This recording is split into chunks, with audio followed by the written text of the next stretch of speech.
You, yes, you, listener. Did you know that everybody at History Hack works for free? And as much fun as that is, it would be great if we could garner just a little bit of support for all of the time and effort that goes into producing the show. I have a cat that needs food. Zach has Airfix models to buy. And Boney, well, Boney likes books. So if you can chuck us a couple of quid as a one-off via Ko-fi or subscribe to Patreon, we would much appreciate it. Thank you. Hello and welcome to the Mary Rose. Before we do anything today, it is a celebratory event, which is why we're all wearing silly hats, even though you can't see us. That means nothing to you. It is a celebration today because the latest one of us has managed to drag their arse over the line and finish a book and get it out without killing themselves or someone else. Kit, congratulations. Thank you very much. Yeah, my book is out in start of March. Racing Green, how motorsport can save the planet, isn't it? It's how motorsport science can save the world. Yeah, it's all about green technologies that have spun out of motorsport and motor racing in the past 100 years. Lots of kind of geeky science and geeky motorsport stories. You are back in the UK though, aren't you? I am. I've just arrived from Thailand essentially a day and a half ago. So it was 35 degrees and it was beautiful, and now it's cold and wet and there's a storm coming. So good choice by me. You didn't even get welcomed home by your tortoise because he's still in the fridge, right?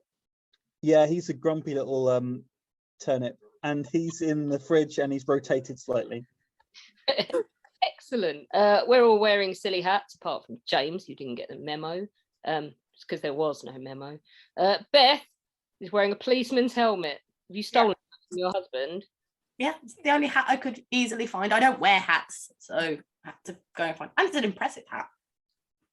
It is, although it covers your eyes, which is quite amusing. It's too big.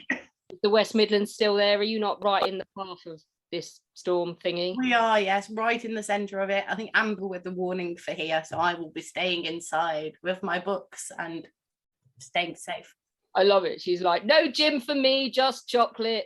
The news told me it had to be so. Of course, I'm not going to risk my life for the gym. It was for a milkshake, she would. Oh no, I get them to bring me the milkshake to me. If Afters decided they weren't delivering all of a sudden, or whatever they call it, there would not. I'd be horrified. You would. You have just heard Heather's voice. Heather is wearing her knitted night helmet that she got at the Tower of London when she went in search of the tackiest souvenir possible. Heather, how is Ohio? Rainy and cold, so we're supposed to get freezing rain tonight. Can't wait. Excellent, but you don't have like a foot of snow anymore. That's a good thing. Ice is worse. Okay. I one day you will say something nice about Ohio when I ask you that question. Not likely. Right, okay. You will be unsurprised to know that Chris Sams is wearing his replica German Admiral's helmet hat. Chris, how are you? I've been wearing this most of the day. Living the life of a country gentleman in Medway? Yeah, not really done much today or week or fortnight, but yeah, it's been good. How are you guys? Excellent. Mrs. Charlotte White is wearing a very snazzy beret, and if you've been to her house, people, you will know that she has basically an entire shelf in her personal dressing room that is just multicoloured berets, and she's gone for burgundy tonight because it matches her lipstick. Yay! I am that ridiculous, Alex. I am that ridiculous. It's brilliant. I'm wearing the only hat I own because I have a tiny head. Because look what happens if I pull it down to. This is my. Alex, go and get the face mask so they can see how really tiny your head is. Shut up! You don't get to judge me with your trotters instead of feet. I'm wearing my replica ski hat, my Script official license concert. Why they think you'd need a fleece-lined bobble hat in a concert where it's quite warm anyway, I don't know. Charlotte, how are you? What have you been up to? Well, today I got in a Twitter feud with Margaret Beaufort, which was quite fun. She was saying that she's like, really upset because she's always being portrayed as scheming and evil in fiction, but actually she was really saintly and awesome and humble. To which I replied with a gif of Trixie Mattel, one of my favorite drag queens, saying, "Oh, honey," because she's not humble. Then she replied with a gif of Katya, another drag queen, like flipping her hair. So I replied with another picture of Trixie and Katya. Turns out we both like the same drag queens. We get on really well. And it would not be quite so weird if Margaret Beaufort hadn't been dead for 500 years. She's not been dead. She is clearly a fan of RuPaul's Drag Race. And That's where she's been watching YouTube reality channel. test. Clive, are you a fan of RuPaul's Drag Race? I realised just the other day that I've never seen it, so I don't know whether I would be or not. I think that's a live action thing for the YouTube channel. I think Clive watching his first ever episode of RuPaul's Drag Race, and we can watch the expression on his face. Clive has got a natty little cycling hat on, which does not surprise me. It looks like it doesn't fit you. You look like Billy Bunter. Yeah. It's a charity one for the London Courier Emergency Fund. Oh, very nice. How are you? I'm jolly well indeed, thank you. How was Very excited by the fact that March is coming up soon, which means it's going to get warm. We'll be sitting outside in the garden, enjoying ourselves.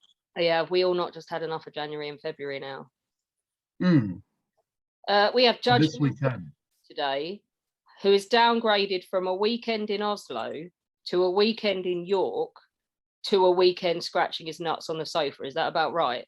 Pretty much so. I mean, 8 months ago, I hoped to be seeing the Ossenberg ship tomorrow, and then they announced, after I booked that they were closing that museum down for 5 years. So I thought, well, we'll still go. And then because of COVID, it was looking a bit tricky. So I thought we'll go to York, and I'll at least get the chance to see the Lloyd Bank Coprolites, which I think we've talked about this as a group, haven't we, before? Yeah. It's the largest fossilized human shit in the world, apparently. 20 centimeters long. Consistency of made up of bread and meat, but I'm not even going to get to see that now. So, oh, look at Kit furiously typing. There's no subject on which he wants to say something more because his mum's listening. As long as that's all he's doing furiously. Yeah, I can't quite see Kit's hat because first of all it looked like a Witchfinder General type hat, and now it looks like an old ladies' church hat. It is an old ladies' church hat from the 1930s by the looks of it. But where he's got his headphones on as well, he just looks like an Orthodox Jewish chap. I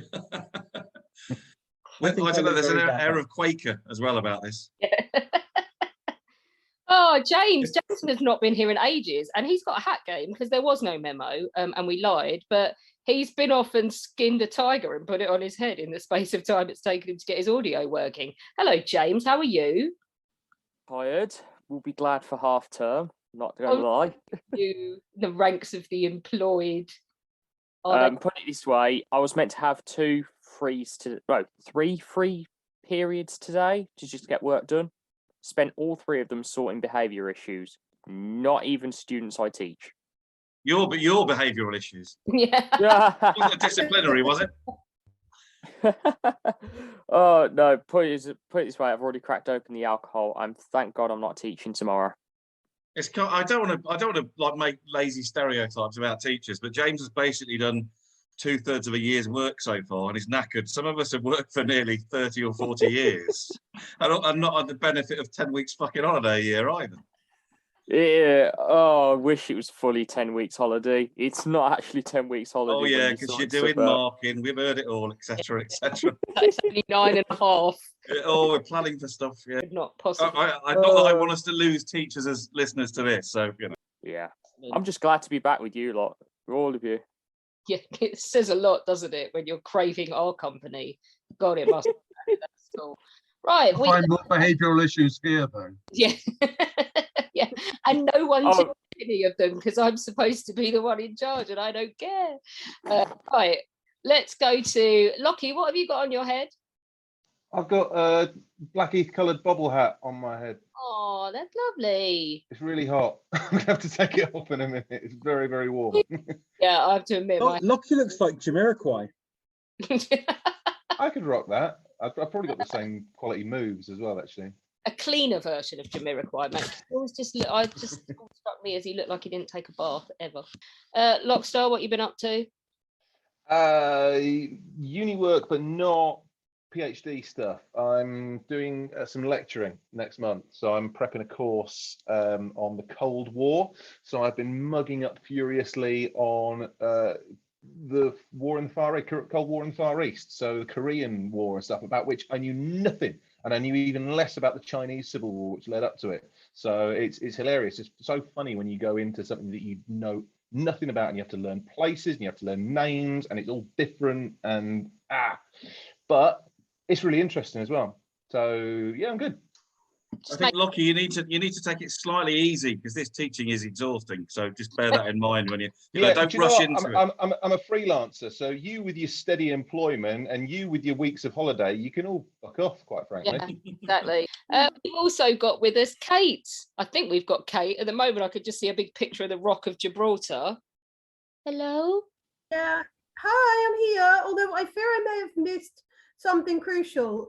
What's with the hats? Can you just it was a spur moment thing. More important, because you've just arrived, is the fact that you have to try and get Kit to say as many rude words as possible, because his mum can hear him but not us, because she's sitting about 6 feet away from him.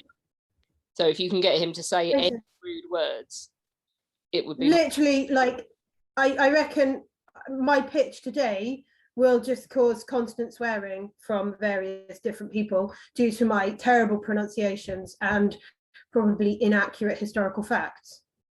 It just sounds like a standard episode of History Hack, to be fair. So, well, I think I'll cause plenty of swearing anyway. I hope so. Excellent. Where should we go? Right, I know what order I'm doing the last 3 in, because I'm shit stirring to the max. So that leaves 6 others to choose from, Holmes. Clive's got a mouthful. Should we do Heather first before she falls asleep? Or does Heather need more prep time? Well, considering I got halfway through part of it and decided that it was a good time to go to bed, which didn't technically work, so I should have just came back out and typed the rest of it and then forgot about it. Sure, we'll go with me. Just blag it. It's fine. Make it up. That's what we usually do on the podcast. Oh dear God, if I make it up, then oof. So Constantinople has been around in some shape or form from sometime during the 13th and 11th century BC. First off, it was Lagos, a potential Thracian settlement to Byzantium founded by the Greeks. The city has gone through many name changes, one of which is has brought forth a song called Constantinople, or is it Istanbul? No, it's Constantinople. I think you'll find it's nobody's business but the Turks, what they call it. I don't care what they call it. They can call it anything they want, frankly. Byzantium, then. Peter Hart Battlefield Tour to Gallipoli, you get that blasted on the coach at 8:30 every morning. I would cry. Some of the other name changes, from going by Augusta Antonia, thank you Septimus Severus, the Emperor of Rome, for destroying the city during the Civil War and rebuilding it in honor of his son, Marcus Aurelius Antoninus, or Caracalla. Then it went back to Byzantium, then Constantinople, and also Istanbul, depending on who is actually talking about it. The city has had numerous nicknames. There was the Second Rome, Eastern Rome, and some names that honestly I don't even want to attempt to pronounce because I will offend someone. So here's the translations: Great City of the Romans, Throne of the Romans, City of the Caesars, just to name a few. Constantinople was founded, even though it was technically already built, by the Roman Emperor Constantine I in 324. And it was called Byzantium before the name change. Before moving the capital of the Roman Empire, Constantine I was trying to make a readily defended capital that was more centrally located to both frontiers of the empire. It took 6 years of building, but Constantinople was consecrated on May 11th, 330. Slowly, the importance of Constantinople increased, and as it did, more buildings and important sites were built. The Palace of Hebdemon, where all the emperors up to Zeno were crowned, was built by Emperor Valens. The Church of John the Baptist was built by Theodosius I to preserve the skull of John the Baptist. A new forum was built by Arcadius and named after himself, as well as a lot of others. Theodosius II built the 18-meter tall triple wall fortifications, which is Theodosian walls, that wouldn't be breached until gunpowder appeared in battle. And he also did a university. In 378, the barbarian invasion of the Western Roman Empire meant Constantinople became the undisputed capital of the Roman Empire. Emperor Justinian I set off from Constantinople to retake the Diocese of Africa, and once that was done, the temple treasure of Jerusalem, which was looted by the Romans in AD 70, was retaken from Carthage and brought to Constantinople before it was returned to Jerusalem. In 474, a major fire ripped through Constantinople and was called Big Surprise, the Great Fire of Constantinople. An ongoing dispute between the Orthodox and Monophysitic Christians, caused much disorder, culminating in the form of a major rebellion in 532 known as the Nika riots. Fires from the rioters consumed the original Hagia Sophia, and a new one was built by Justinian I, as well as the tearing down and rebuilding of the original Church of the Holy Apostles and the Hagia Irene.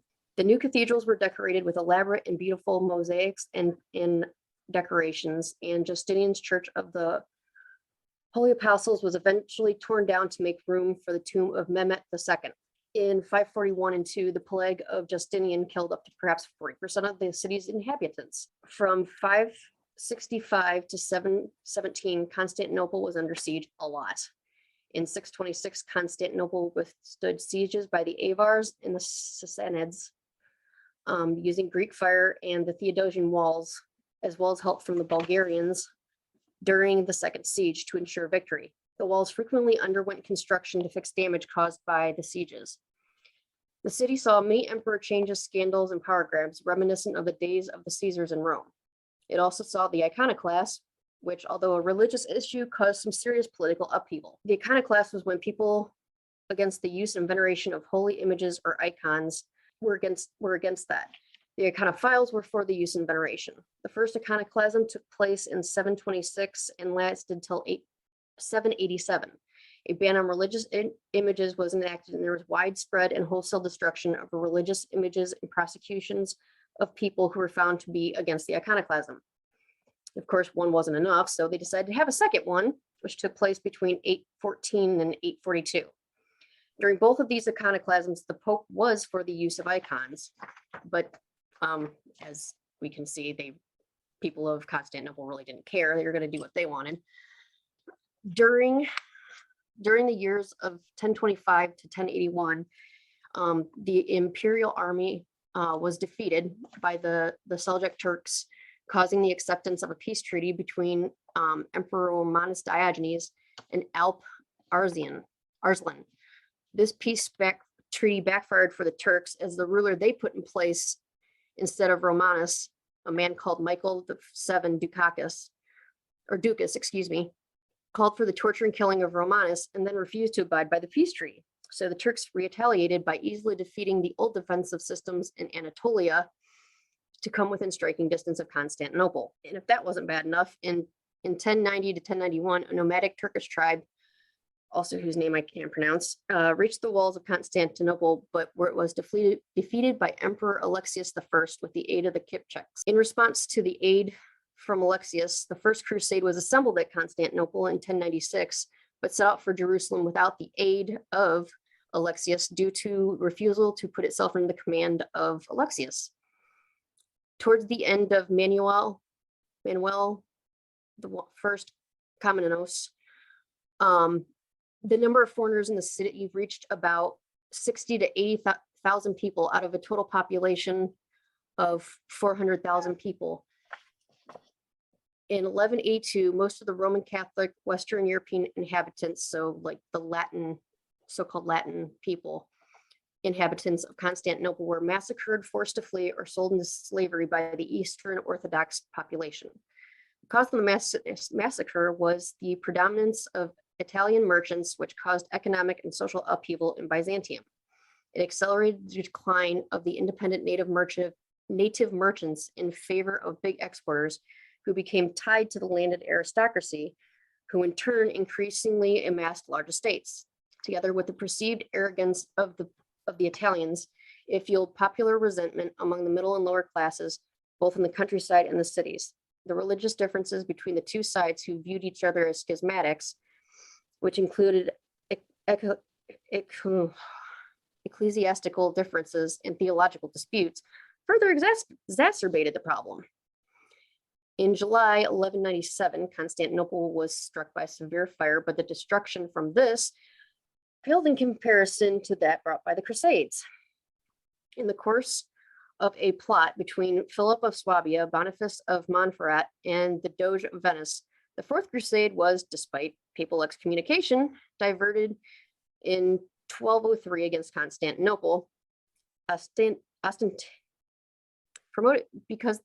promoting the claims of Alexius IV Angelos, brother-in-law of Philip, son of the deposed Emperor Isaac II Angelos. The reigning Emperor Angelos III, or Alexius III Angelos, had made no preparations. So when the Crusaders occupied Galatia, it broke the defensive chain protecting the Golden Horn and entered the harbor, where on the 27th of July, they breached the seawalls. Alexius III fled, and Alexius IV didn't have the treasury to pay his allies. So, long story short, the first attempt by the Crusaders to take the city was repelled, but the second succeeded, and the invaders poured in, sacking and looting the city for 3 days. Although Constantinople was retaken by Michael VIII, the empire had lost many of its key economic resources and struggled to survive. When Michael VIII captured the city, its population was 35,000, but by the end of his reign, he succeeded in increasing the population to about 70,000 people. Military defeats, civil wars, earthquakes, and natural disasters also were joined also by the Black Death, which in 1347 spread to Constantinople, exacerbating the people's sense that they were indeed doomed by God. Then, in 1453, after a 7-week siege, the Ottoman Turks captured the city. The Ottomans were commanded by 21-year-old Ottoman Sultan Mehmed II. The Christian Orthodox city of Constantinople was now under Ottoman control. And when Mehmed II entered Constantinople, he immediately rode his horse to the Hagia Sophia. After the doors were axed down and thousands of citizens who were hiding in the sanctuary were enslaved and raped. Often the slavers fought each other to the death over particularly beautiful and valuable slave girls, and also, moreover, symbols of Christianity were destroyed or vandalized. Mehmed's main concern for Constantinople, though, had more to do with solidifying control over the city and rebuilding its defenses. After 45,000 captives were marched from the city, building projects were commenced immediately after the conquest, which included repair of the walls, construction of the citadel, and building a new palace. Mehmed issued orders across his empire that Muslims, Christians, and Jews should be resettled in the city, with Christians and Jews required to pay a tax and Muslims also requiring to pay a tax. He demanded that 5,000 households were needed to be transferred to Constantinople by that September. From all over the empire, prisoners of war and deported people were sent to the city, but a lot of the people escaped again because they were basically allowed to do what they wanted, so they just left. And then there were several more outbreaks of plagues, so that in 1459, Mehmet allowed the deported Greeks to come back into the city. And that's about as far as I got. And then some other shit happened, right? Right. Lots of other shit. Of which I'm sure Holmes is an expert, right?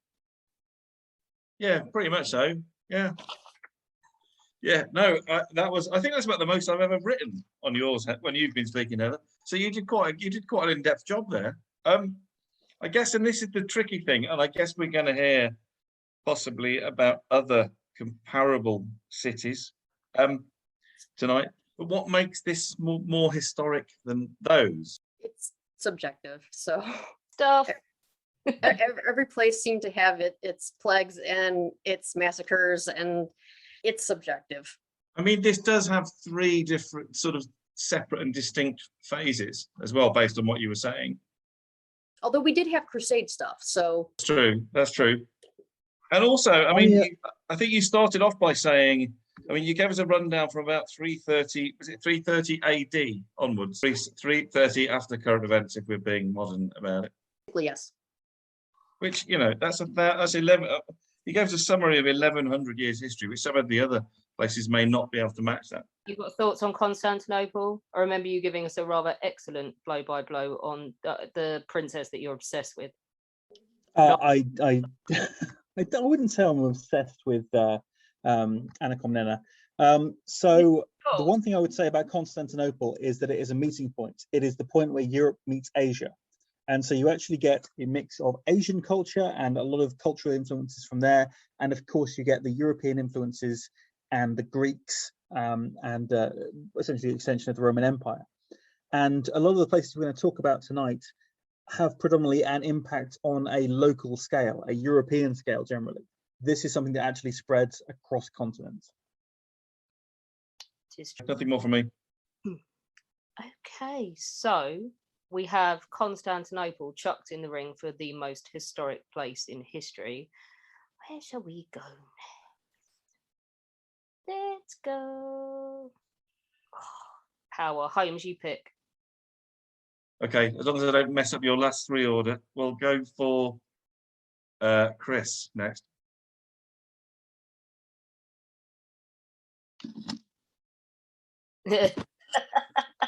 You're on. You're going to love this. Hang on, let me turn my camera off. Right. Okay. So I decided not to wander far from my own lane for this week's pitch. So although I'm vehemently against anyone uniting the Medway towns as one place in Medway City, for the purpose of wanting to win this or Medway, I'm counting Gillingham, Strood, Rochester, Chatham, Raynham, and all the pointless little villages in between as Medway. I should also point out I don't work for Medway Council or in the tourist board, so I am available if anyone wants to give me a job. So, why is Medway the most historical place ever? Well, I'm not deluded enough to believe that it really is compared to some of the other places that can be coming up tonight, but Medway takes a lot of knocking, especially from me, and there is actually a surprising amount of history in here. And like a history drug dealer, I'm going to look at you all and go, what do you fancy? I got something for all of you. So let's start at the very beginning. We have prehistoric relics, not just the council. And that includes several long barrows down in the valley and along the river, including Kit's Cotty House, small and large, and the Saracen stones, and other evidence. If anyone saw my Twitter feed last week, there was a whole thing about Saxon graves being found with Neolithic arrowheads just up on Raynham Road. Julius Caesar himself fought a pitched battle here, one of his first major ones in England, on the banks of the Medway at Sharkey's Castle, not far from Rochester, which you can see from the bridge. This took several days, but once they managed to get across, they fought the tribesmen, the local tribesmen who had painted themselves blue, and they lost. This is a tradition that is carried out in Gillingham every fortnight, where the locals dress up in blue and go and watch foreigners from other towns come and beat our football team.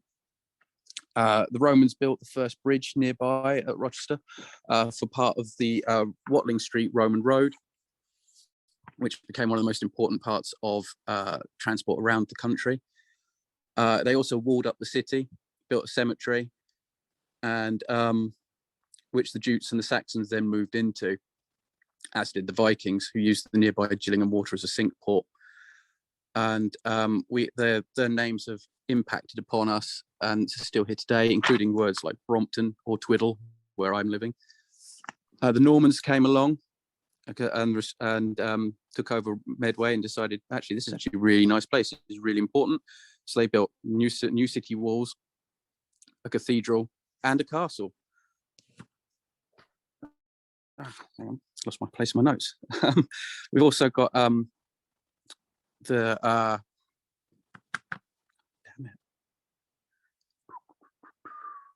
Just to myself, look at the most depressing book collection in the world, which is behind Alina. I bet like not a single happy book on that shelf, is there? There is not. Can you not see my Hitler books? I mean, he dies at the end. That could arguably be happy, right? Well, this is Hitler. This is Auschwitz. That's concentration camps. That's Warsaw, Poland during the Second World War. Take your pick. If anyone other than Alina described their book collection like that, we'd look like nutters. Yeah. Well, I've had to Well, move my it's Hitler still books probably all up to looks- the Oh, sorry. guest bedroom. I haven't had any guests yet, but I don't know quite what the reception's going to be. In Were they moved upstairs anticipation with of your your arrival, Alina. Were they moved upstairs with your Prince Andrew and your Savile books? Anyway, it still probably looks better than the ugly building in Warsaw. Oh, don't get her started on the ugly building. That's what she's arguing for, a most historic place. Oh, I Kind can't of. wait to hear this. Kind of. Chris, have you found your place, my friend? It's going to be Warsaw, but I'm going to touch on that ugly. I promise not to rant. Well, No, please do. It's down the pub. We love a good rant. Come on. Little bit. Let Chris finish his little spiel. I don't want to interrupt. I was going to have found this place and lost it again by now. But carry on. Exactly. Well, come back and do a proper intro with Alina. Go on, Chris. Okay. Right. So I'll go back to the beginning of the paragraph. The Normans came, conquered, recorded Medway, built 2 castles at Rochester, one of which remains today. Which is also one of the best preserved in the UK and northern France, if anyone cares. William the Conqueror's brother, Bishop Odo, was gifted the castle and maintained a palace near Gillingham, near where my ex-wife lives. And it was due to Odo that we were involved in one of the first rebellions in 1088. Bishop Gundulf of Rochester, who wasn't a wizard, but he did build the new castle, and is considered to be and the Tower of London, part of the Tower of London, and is considered to be the father of military engineering in the British Army. Now to try and tick someone off my list. During this time period, the Textus Rufinius was laid down between 1122 and 1124, which contains a copy of the oldest surviving royal law codes from the kings of Kent, Athelbert of Kent, and this is the only copy of his laws. So I'm ticking off obscure legal code for Clive. So that's the first person. I couldn't really go on about Medway without talking about Chatham Dockyard, as much as I tried not to. But Sam kind of dropped me in it because we meant to be doing this together, and then she disappeared on me. So I'm doing this. As Chatham Dockyard grew through the early period, surpassing Deptford and Sheerness, it had a massive impact on British history in at least 2 ways. The first being the construction of HMS Victory, which is, despite what Marcus thinks, is the greatest warship ever built for the Royal Navy after the Dreadnought. But instead, I'm going to hedge my bets and talk about the Anglo-Dutch raid of 1667 to St. Charlie. This is where the nefarious Dutch fleet subdued Sheppey, then sailed into the Medway, burning and stealing Royal Navy ships, including the Royal Charles, which had brought Charles II over from Holland for his 3-day shagathon in London, which, as we know, was one of the greatest parties in history, which is what Charlie's talked about before. So that's Charlie off the list as well. Moving on to the Napoleonicists, who I must tell off for being shoddy because not one of them's turned up, and I have a whole section on Napoleonic history for them. No, Wellington never stayed here. However, we do have, without the Royal Engineers, who were stationed in Brompton, which was their barracks and their training ground, then the sieges of Badajoz probably wouldn't have come off quite as well without their engineers. Medway raid also saw massive fortifications being built, which are still here, including Fort Amherst, which was first surveyed by the Duke of Marlborough, Sir John Churchill. So we've got, hoping to sort of tick Alex off a little bit there. Fort Pitt, Fort Clarence, and the redoubts out on Twiddle, which became the forerunners for trenches and were built worldwide. The Twiddle redoubts, I think there's some in Canada still, but yeah, they used to be just around the right corner from me. We also have miles and miles of secret tunnels under the hills of the fortifications, including Nor Command, where the Royal Navy was stationed, where in 1942, my grandmother took a telephone call from Plymouth from a very urgent admiral saying, "Get the admiral on the phone, the fucking Germans are in the channel." She said, "May I remind you, you're talking to a lady." He said, "I don't give a shit. The Germans are in the channel." We move on to governmental waste and expenditure, which I'm sure lots of people are into. We have the Palmerston Forts being constructed around most of Medway.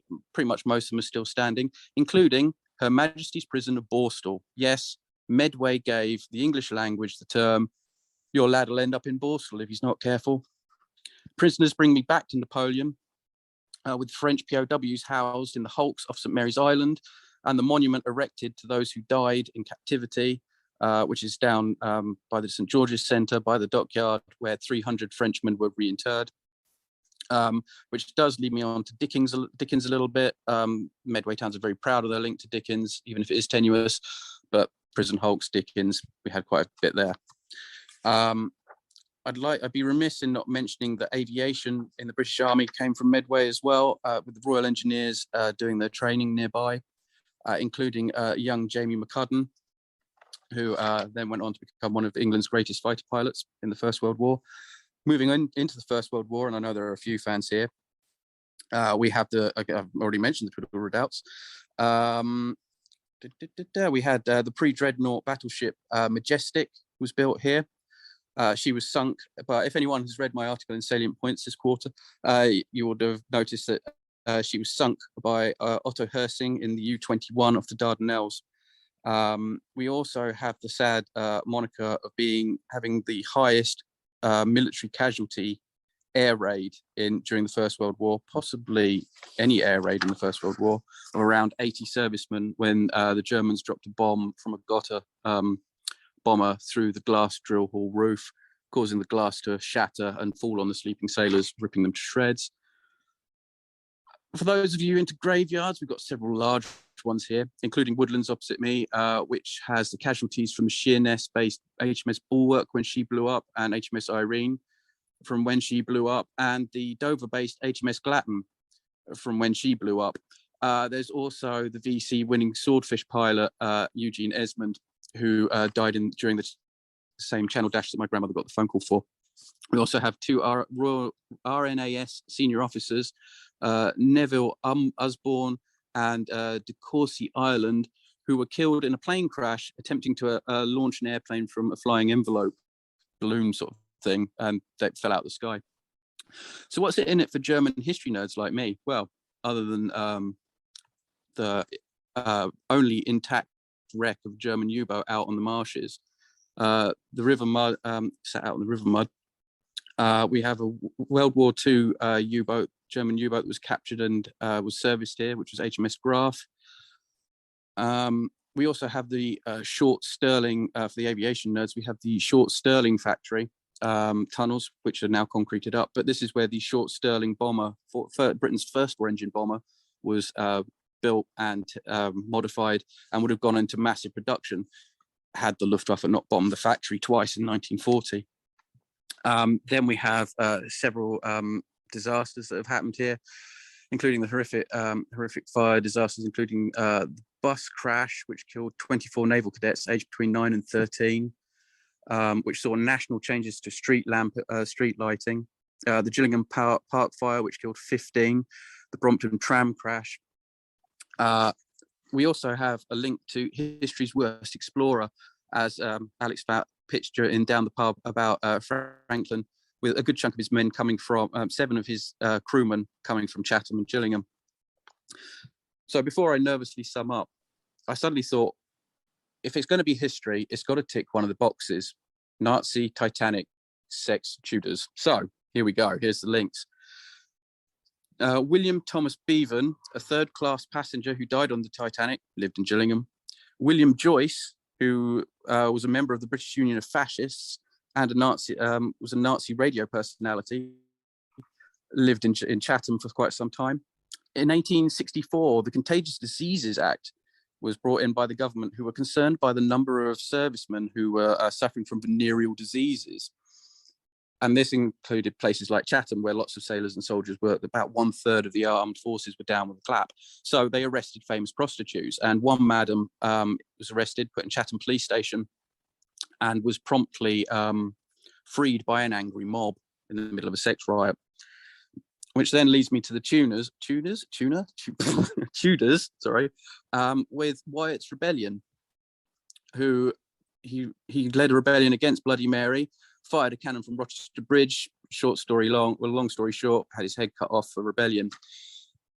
So you can see that Medway does tick all the boxes, and that's not even mentioning the Huguenot and the hospital, the workhouse starvation scandal, the military police murdering a prisoner scandal, and the 1215 siege that saw Rochester Castle having a round tower when all the others are square. One of my favourite Medway fun facts, as well as hangings, murders, railways, the statue of Kitchener, Sir David Frost, Thomas Waghorn, Gary Rhodes, my Nan, the Rochester Keep, and I've already done that one, and the and of course Chatham's famous acting son of Kevin Eldon. Charlie will know who I mean, just from this quote from that one episode of Black Books he did with the word dirty. But as a closing thought, there is one person that I don't think I've covered, or I could tick off my illicit list. And try as I might, I couldn't really find a way to get Poland involved in Medway or the Holocaust. So the only thing I can think of in Medway history that could interest Alina, 25th of November, 1980, I was born. Oh, well done, Chris. That was so cool. I love it. I just, all that effort though, and I suspect what's won over everybody listening was the phrase sex riot. And Shagathon. Well, also, that's my first question. What is a sex riot? What happens in a sex riot? Oh, Holmes. Well, basically in Chatham, they were just so incensed that this well-loved madam who ran a really successful brothel had been arrested, that they just decided that the people just united and attacked the police station, and the policemen, fearing for their own safety, just let her out, because it's a riot motivated by sex. If we form our own band, it's got to be called Sex Riot, the History Hack Band. We're gonna rock. James, Can I play the tambourine because I can't sing? Mate, you're not allowed. You're the roadie. I've heard your musical ability. You mean none? No musical ability? Yeah, you can fetch and carry and sort the Skittles into the various colours, because I don't want no purple ones in my bowl in the dressing room. Holmes, that was a damn good effort, actually. It was a good effort, but I don't think we want to go down the road of coming up with an area and just reeling off a list of absolutely everything that historically that happened there. Personally, I mean, I heard it, but I mean, I think if we go back to what Kit said, when he was helpfully joining in Heather's pitch, when he finished off by saying, Constantinople was really important because its impact spread across continents. Yet I'm not getting the same vibes from Medway. And actually, to be fair, a lot of this stuff is quite interesting. CDs that have spread throughout continents from Medway. That is true, and a lot of the stuff is quite interesting. But if you go for Neolithic remains, Bronze Age remains, Roman remains, warfare defences, they're everywhere in this country. That's one of the only decent things for living. I grew up in the Midlands. They've got all that and more. I mean, they don't have the naval stuff, admittedly, in the Midlands. But I don't really give a shit about that either. So that's not really coming into my thinking. Correction, historically there was some naval stuff. We did build like the anchors, and there was also the transport into the ports. Yeah, but it's not on the sea, and also Lord Anson came from the Midlands. Let's not turn this into a dull fest where we have to pick apart every minor bit of history. Yeah. So what you're saying, Holmes, is you want to hear more than a list, even if it is a. I think I want to hear more. I want the case to be made of why it is the most historical place, and just everywhere's got loads of history, whether it's written down or not. Really, I mean that's a bit kind of, but everything's existed for ages. So the case needs to be made why it's better, why it's better than all the other pitches. Surely. You're the judge. It's up to you. I mean, it's kind of difficult because if some of the ones come up, I've been to some of the places, which makes it a bit subjective. But I mean, in fairness to Chris, I have spent a night in Borstal because I've got a mate that lives there. I don't think that helps your pitch particularly much, but I think I'll throw it out in the interest of transparency. We've heard from her slightly. Alina, welcome. Evening, everyone. Evening. with your depressing bookshelf. It's looking good though. It was depressing boxes that you couldn't see any of the books in a little while Oh ago. my God. Like so basically when I moved in here, my parents helped me move. So they took my bed, which is, you don't make old people sleep on the floor. So I slept on the floor in this room, surrounded by these boxes. And it was probably one of the most traumatic experiences, thinking, holy shit, one of these boxes is going to drop on my head in the night and I'm going to die by books. More traumatic for the dog, who is now like going all crusty. He's so sad about moving. Is he all right? Yeah, we went. This is the reason why we're running a little bit late. We went to the vet because he's all crusty and kind of disgusting. The little tiny Westie, by the way, if anybody wants to know which one it is. He's a poor little thing, but he's got a sofa. I have a sofa.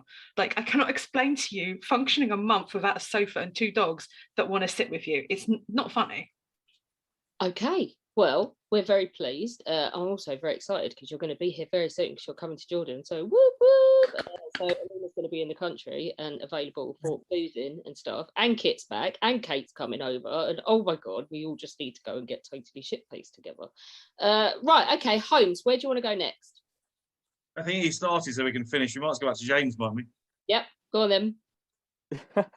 Anyway, sorry about that. So, what I'm going to talk about today is a place I've actually visited.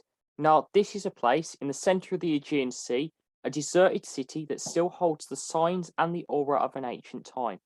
Unlike the usual sadness that often comes with the remains of old civilizations, this city makes you look around again and again, admiring every rock, every flower, and every little path. Even after all these years, the island of Delos remains awash with light and sun. Now, in ancient Greek, Delos means something that can be seen. It got its name because it was seen coming out of the waves. It is heavily tied with Greek mythology. According to the myth, Leto, one of Zeus's lovers, was about to give birth to Apollo and Diana, but Hera, Zeus's wife and queen of the gods, hunted her down.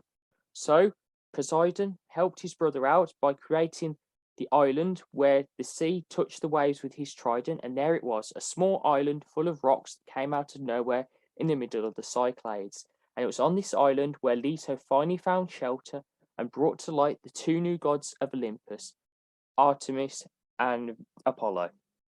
Now, this is one of the most important mythological, historical and archaeological sites in Greece, and it's one of the most unique and probably less heard about places to people, to the general public, but I've been there and it's amazing. So it had a holy sanctuary for a millennium before Olympian Greek mythology made it the birthplace of Apollo and Artemis. From its sacred harbour, the horizon shows the 3 conical mountains that have identified landscapes sacred to a goddess. It's predicted the deity's name is Athena, but in other sites, one retaining its pre-Greek name, Mount Cynthius or Mount, I can never pronounce it, Canthos, is crowned with a sanctuary of Zeus. It is a UNESCO World Heritage Site, and it conveys the image of a great, extensive and rich archaeological site, which conveys the image of a great cosmopolitan Mediterranean port. Now, we start with ancient Greece. We have started with the myth of Apollo and Artemis's birthplace. However, it was a major cult centre where Dionysus and Titanus Leto, mother of those twins, was revered, eventually acquiring pan-Hellenic religious significance. It was originally a religious pilgrimage for the Ionians. However, after purification by the city-state of Athens, all the graves within sites of the temple were dug up and all the bodies moved to another nearby island.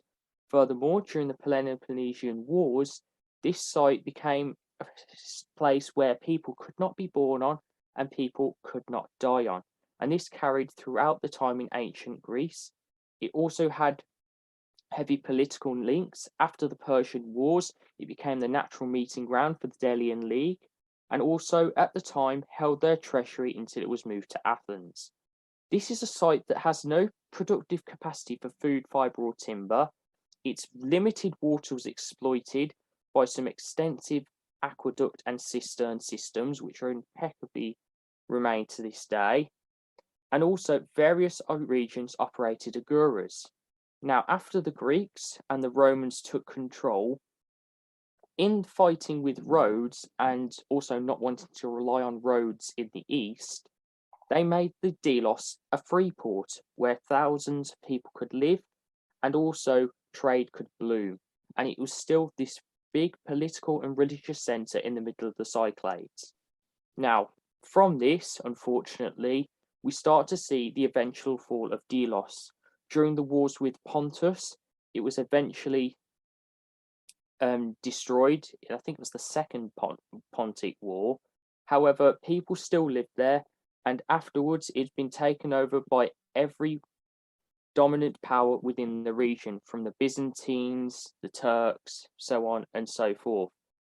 And it still holds some significance. To this day, no one has been born or dies on the island, and eventually it was opened up to extensive excavations during the 19th century. Now, it's still some of the best archaeological preserved places in the world. It's still, you can tour the whole island. It's also now, no people still live there. You have to visit from Mykonos, and you can see the museum there and everything. But also, it's home to a wild population of cats. So all the owners of cats in here, you will love this place, because the wild cats roam everywhere, and it's just beautiful to go to. This is a site that has historical significance, mythological significance, religious ties, and is just a beautiful place to go to. And I feel that it earns its place as one of the greatest historical places. And I feel that it was a contender I went for. Thanking you. Holmes, you're a cat person. I thought that was a bit of a bold claim, having been to Greece quite a few times. You know, anywhere in Greece, there's a wild population of cats roaming all over the place. I don't think it's unique for this particular island. I mean, being blunt, I mean, how many of us have heard of this island? Surely we're talking big things tonight, right? Yeah. I know James said it's one of the greatest historical sites, but we're looking for the most historical site. And the fact that probably none of us have heard of this. We'll go to Alina, because she should know this. She's into all this Greek shit. Wait, what was the fucking question? Have you heard about what James was talking about? The island? Yeah. Yeah, a little bit. I am a little bit into Greek shit, but I haven't been in a long time. Yes, I have. We'll leave it at that. Well, I mean, to quote Alina, I don't mind a bit of Greek shit either. But I mean, I'm not aware. So, James, why is it better than Constantinople or even Medway? Well, I'd argue anywhere's better than Medway, but as for Constantinople, you live in Birmingham. Take very brave. That's very brave from a Brummie. Tiny penis of vindication is on display. No, that's not vindication. This is the penis of. Say that the direction is a drawing and isn't actually Lockie's penis as well. I'll be honest, I'll find it hard. I think everyone will find it hard to fight with Constantinople tonight. Heather has actually smashed it out of the bag tonight. But Delos, well, like I said, it's heavily tied to mythology. It's heavily tied to politics, especially in the ancient world. It's heavily tied to religion. It has seen some of the greatest powers and generations take it over, and it sometimes gets lost. Most of those criteria you could say about the Acropolis, and people would have heard of that, and that would probably be a bigger chance of winning. Raise your hand if you point to this island on a map. Wow. Okay. Yeah. I'm going to have to really teach a lot of people about ancient Greece and why this island is important there. Alternately, who can point to Medway on a map? Everyone. Yeah. I gave it a shot. I set myself a challenge. I like Greek stuff, and I'm glad you gave it. But I mean, if you're going to go Greek, there are better ones to go. I mean, maybe you should have focused more on the Midlands naval contribution that you started to tell us about 15 minutes ago. Nah. And to be honest, I wanted to avoid places like Knossos because that was rebuilt by whoever thought Knossos looked like it. I mean, there is Akrotiri on Santorini, but that is also a tourist hellhole at times, and not enough of you will have heard of the Greek Pompeii. I think quite a lot of people have heard of Athens. You know, Athens is quite big, isn't it? You know, but birthplace of democracy might be in with a shout. I don't know. Yeah, maybe I could have gone Athens instead, but like I said, you know me, I don't do normal. I love Santorini because it was essentially looking at the inside of a volcano. If you basically, it's a volcano that exploded and you're looking at the inside rim of it. That's pretty fucking To historic. be honest, I've been there. I agree with you. And Akrotiri, the Greek Pompeii, is also, well, rumored to be part of the lost city of Atlantis. So I always do like to say I've been to Atlantis as well, but that's just me. Veering properly into History Channel territory here. Keep going. Yeah, like I said, there's no scientific proof, but it is what remains of the society that was on Santorini at the time. James, did aliens bring the wild cat population to the island of Delos? No, thank God. I don't want to go to the aliens guy. Ugh.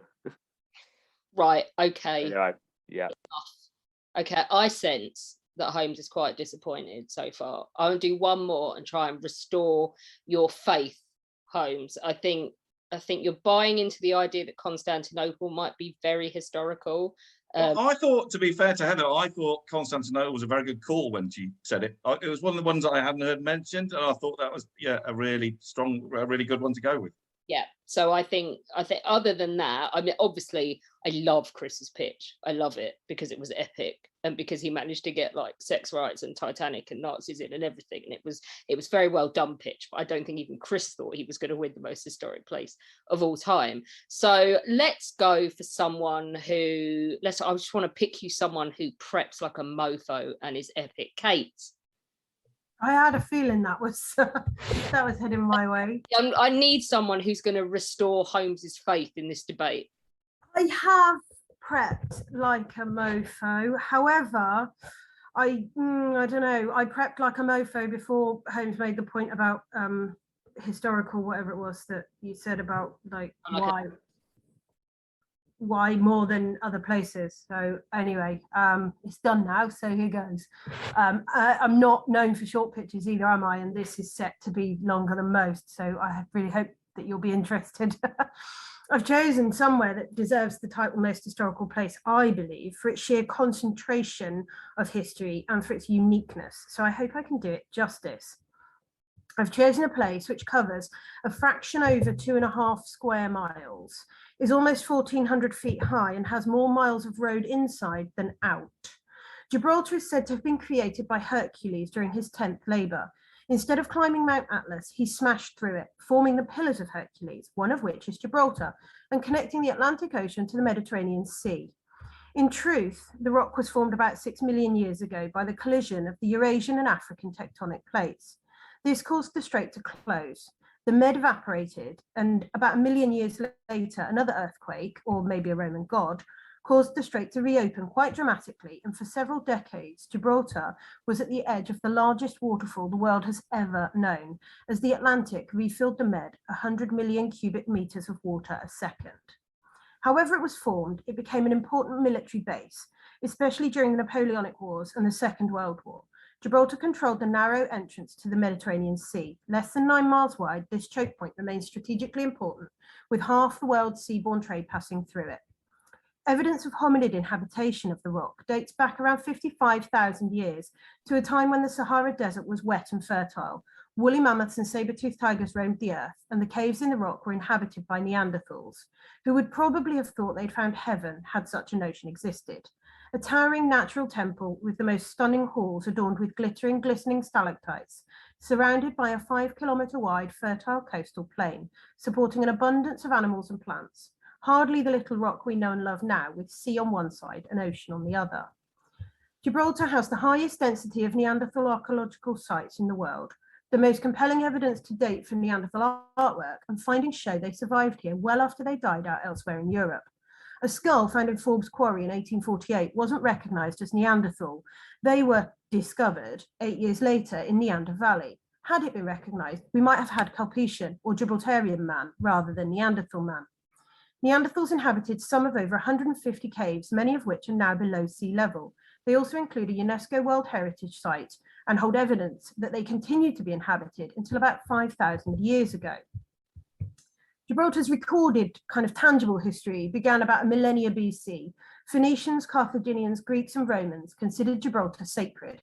There were shrines to the god Melkart, later Heracles, then Hercules. Excavations have found pottery, jewellery and Egyptian scarabs, probably left in the hope of securing safe passage through the dangerous waters of the strait. The ancient Greeks believed the caves to be bottomless and contained the gates of Hades, while the Romans called the rock Mons Calpe, meaning hollow mountain. Following the collapse of the Roman Empire, Mons Calpe became Jebel Tariq, when the Muslim commander Tariq ibn Ziyad landed at what is now Europa Point. Over the years, Jebel Tariq became Gibraltar. During their rule, the Moors built a castle.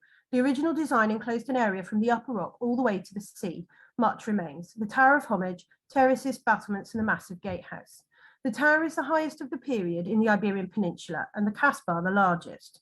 The castle is historically significant to all of Western Europe, as it played a prominent part in the Muslim invasion, which led to Islamic domination of parts of Western Europe. The castle was used as a prison until 2010 and is now a popular tourist attraction. Over the following years, Gibraltar changed hands between several Moorish sultans until 1309, when the Castilians laid siege and Gibraltar came under Spanish rule.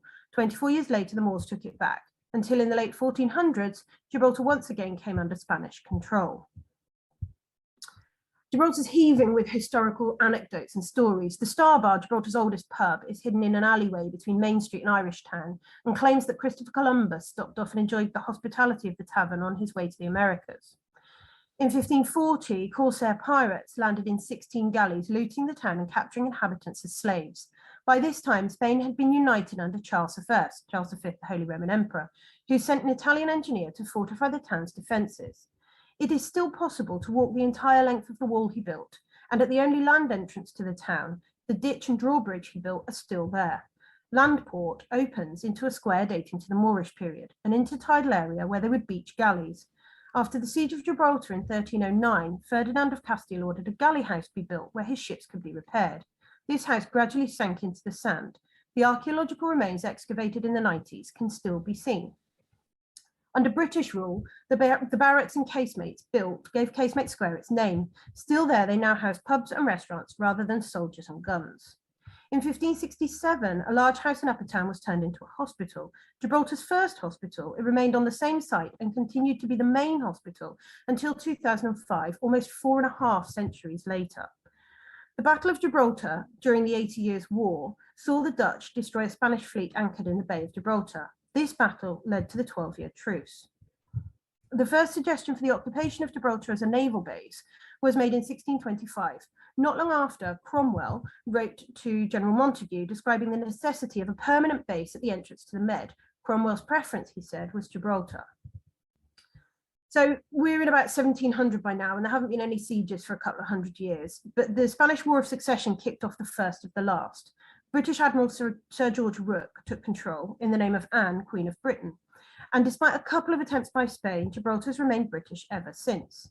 A statue of Admiral Rooke was erected in 2004 to celebrate 300 years of British Gibraltar. Following Rooke's takeover, Gibraltar ended in chaos.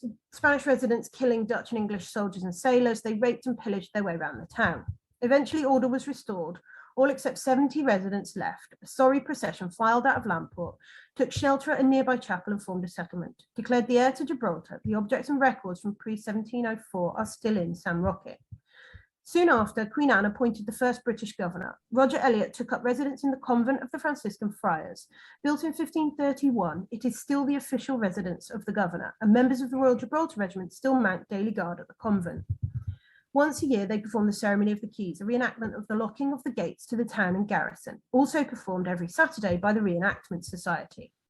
The last siege prompted the British to build tunnels, carving them out of the rock with sledgehammers and crowbars, to get guns up onto the north face. The tunnels were nearly 300 metres long and are still in use today. The embrasures can be seen when approaching Gibraltar. The tunnels have since been expanded, and now the rock is like honeycomb, over 50 kilometres of tunnels inside and only 29 kilometres of road outside. The Mediterranean steps at the southern end of the rock, now popular for fitness and nature watching, were created in the 18th century as the quickest way for soldiers to move between defence points. The iron rings in the rock used to haul the guns up are still there. At the top of the steps, 2 huge guns are still mounted on O'Hara's battery. They were last fired in 1976.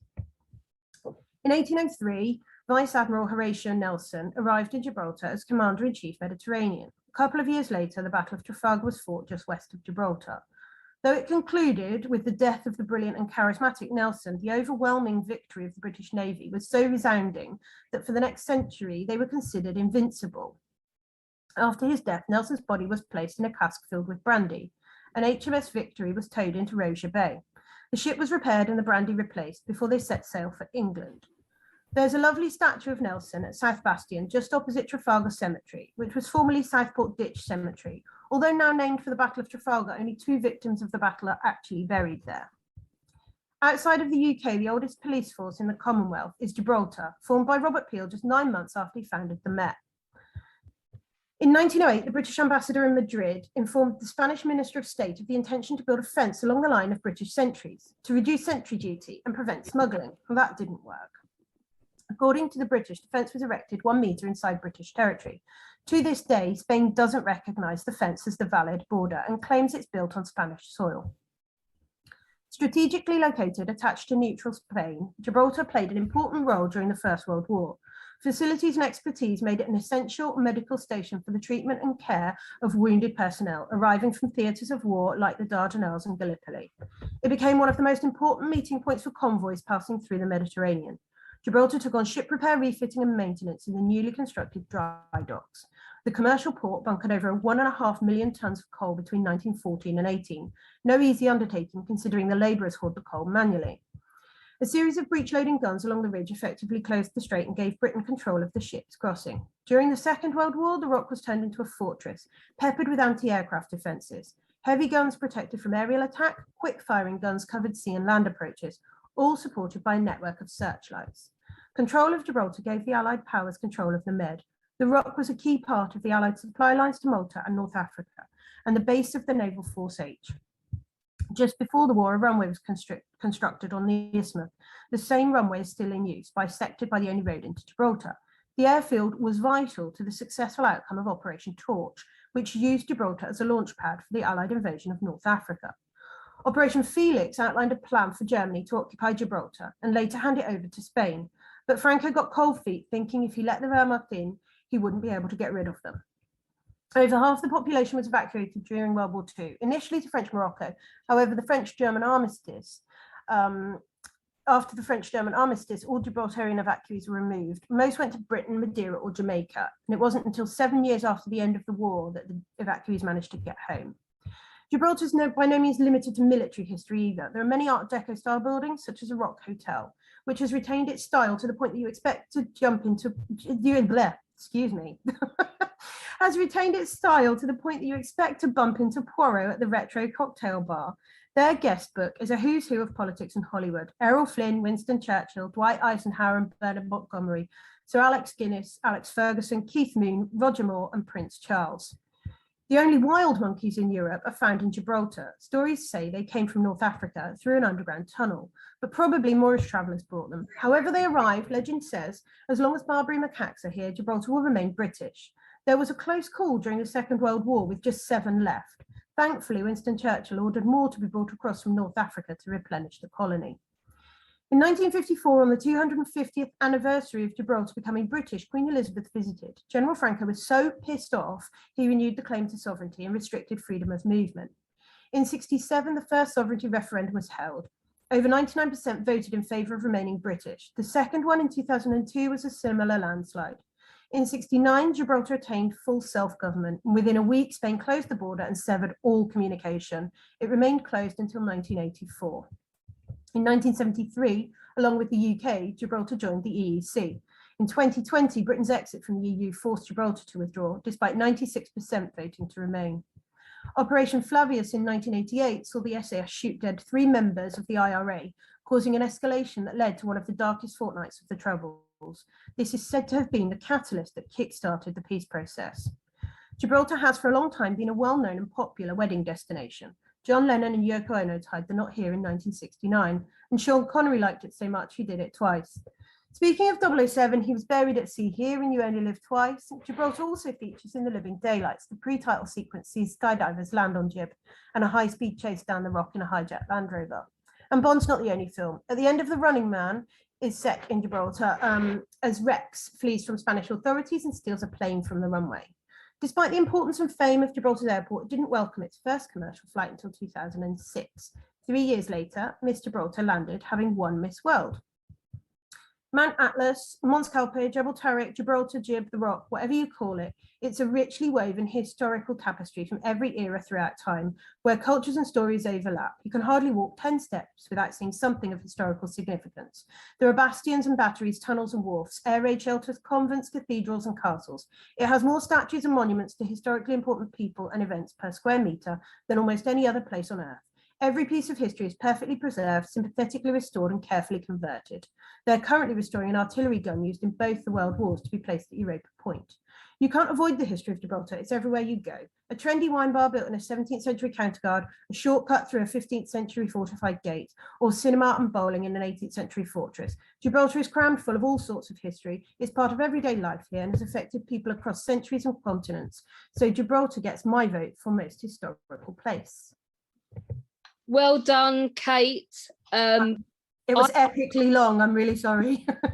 Sorry, because Holmes, I didn't expect Gibraltar to come up on the list of places, but Kate's done one thing. She's made me want to go somewhere and see it all.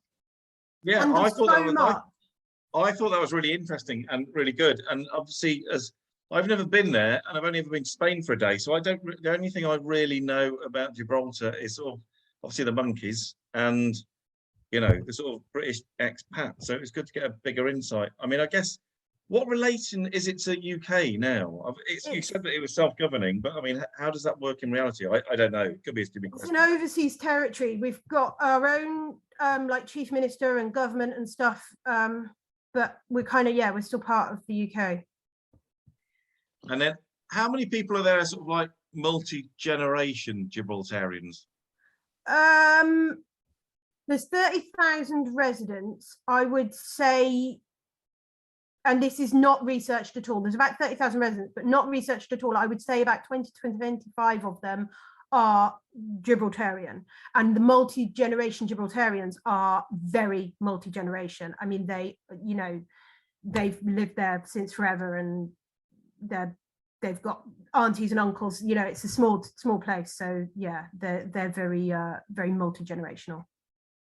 And is it not the case with Spain being so close that they've got relatives in Spain, or are they quite self-isolating? Gibraltarians do live in Spain. They do have relatives in Spain, but those relatives would consider themselves to be Gibraltarian.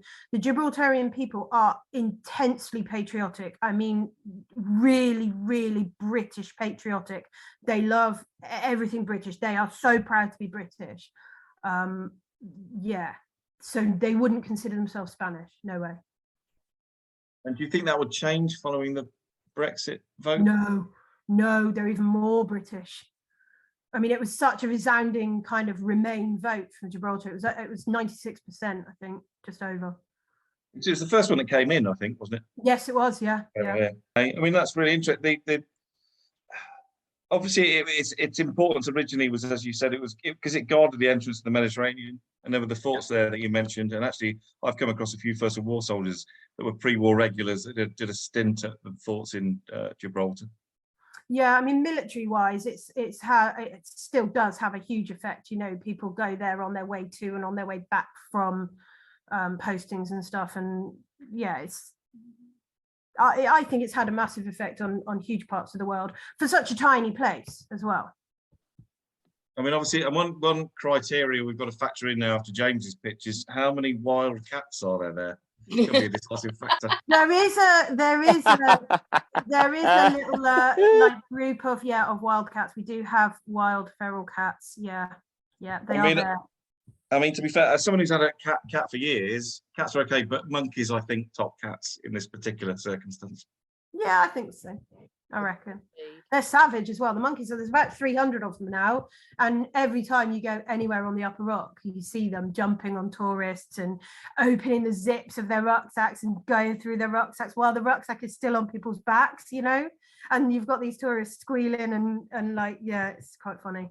I watched a girl savaged in Thailand by a monkey because she ignored the sign about not getting snacks out at the top of there were 7 waterfalls up the side of this cliff, and at the top one she decided that she was better than the signs that warned you there are crazy fucking monkeys here, do not take a bag of crisps out, and she did, and like literally it came in, punched her in the face and made off with her bag of crisps. Yeah.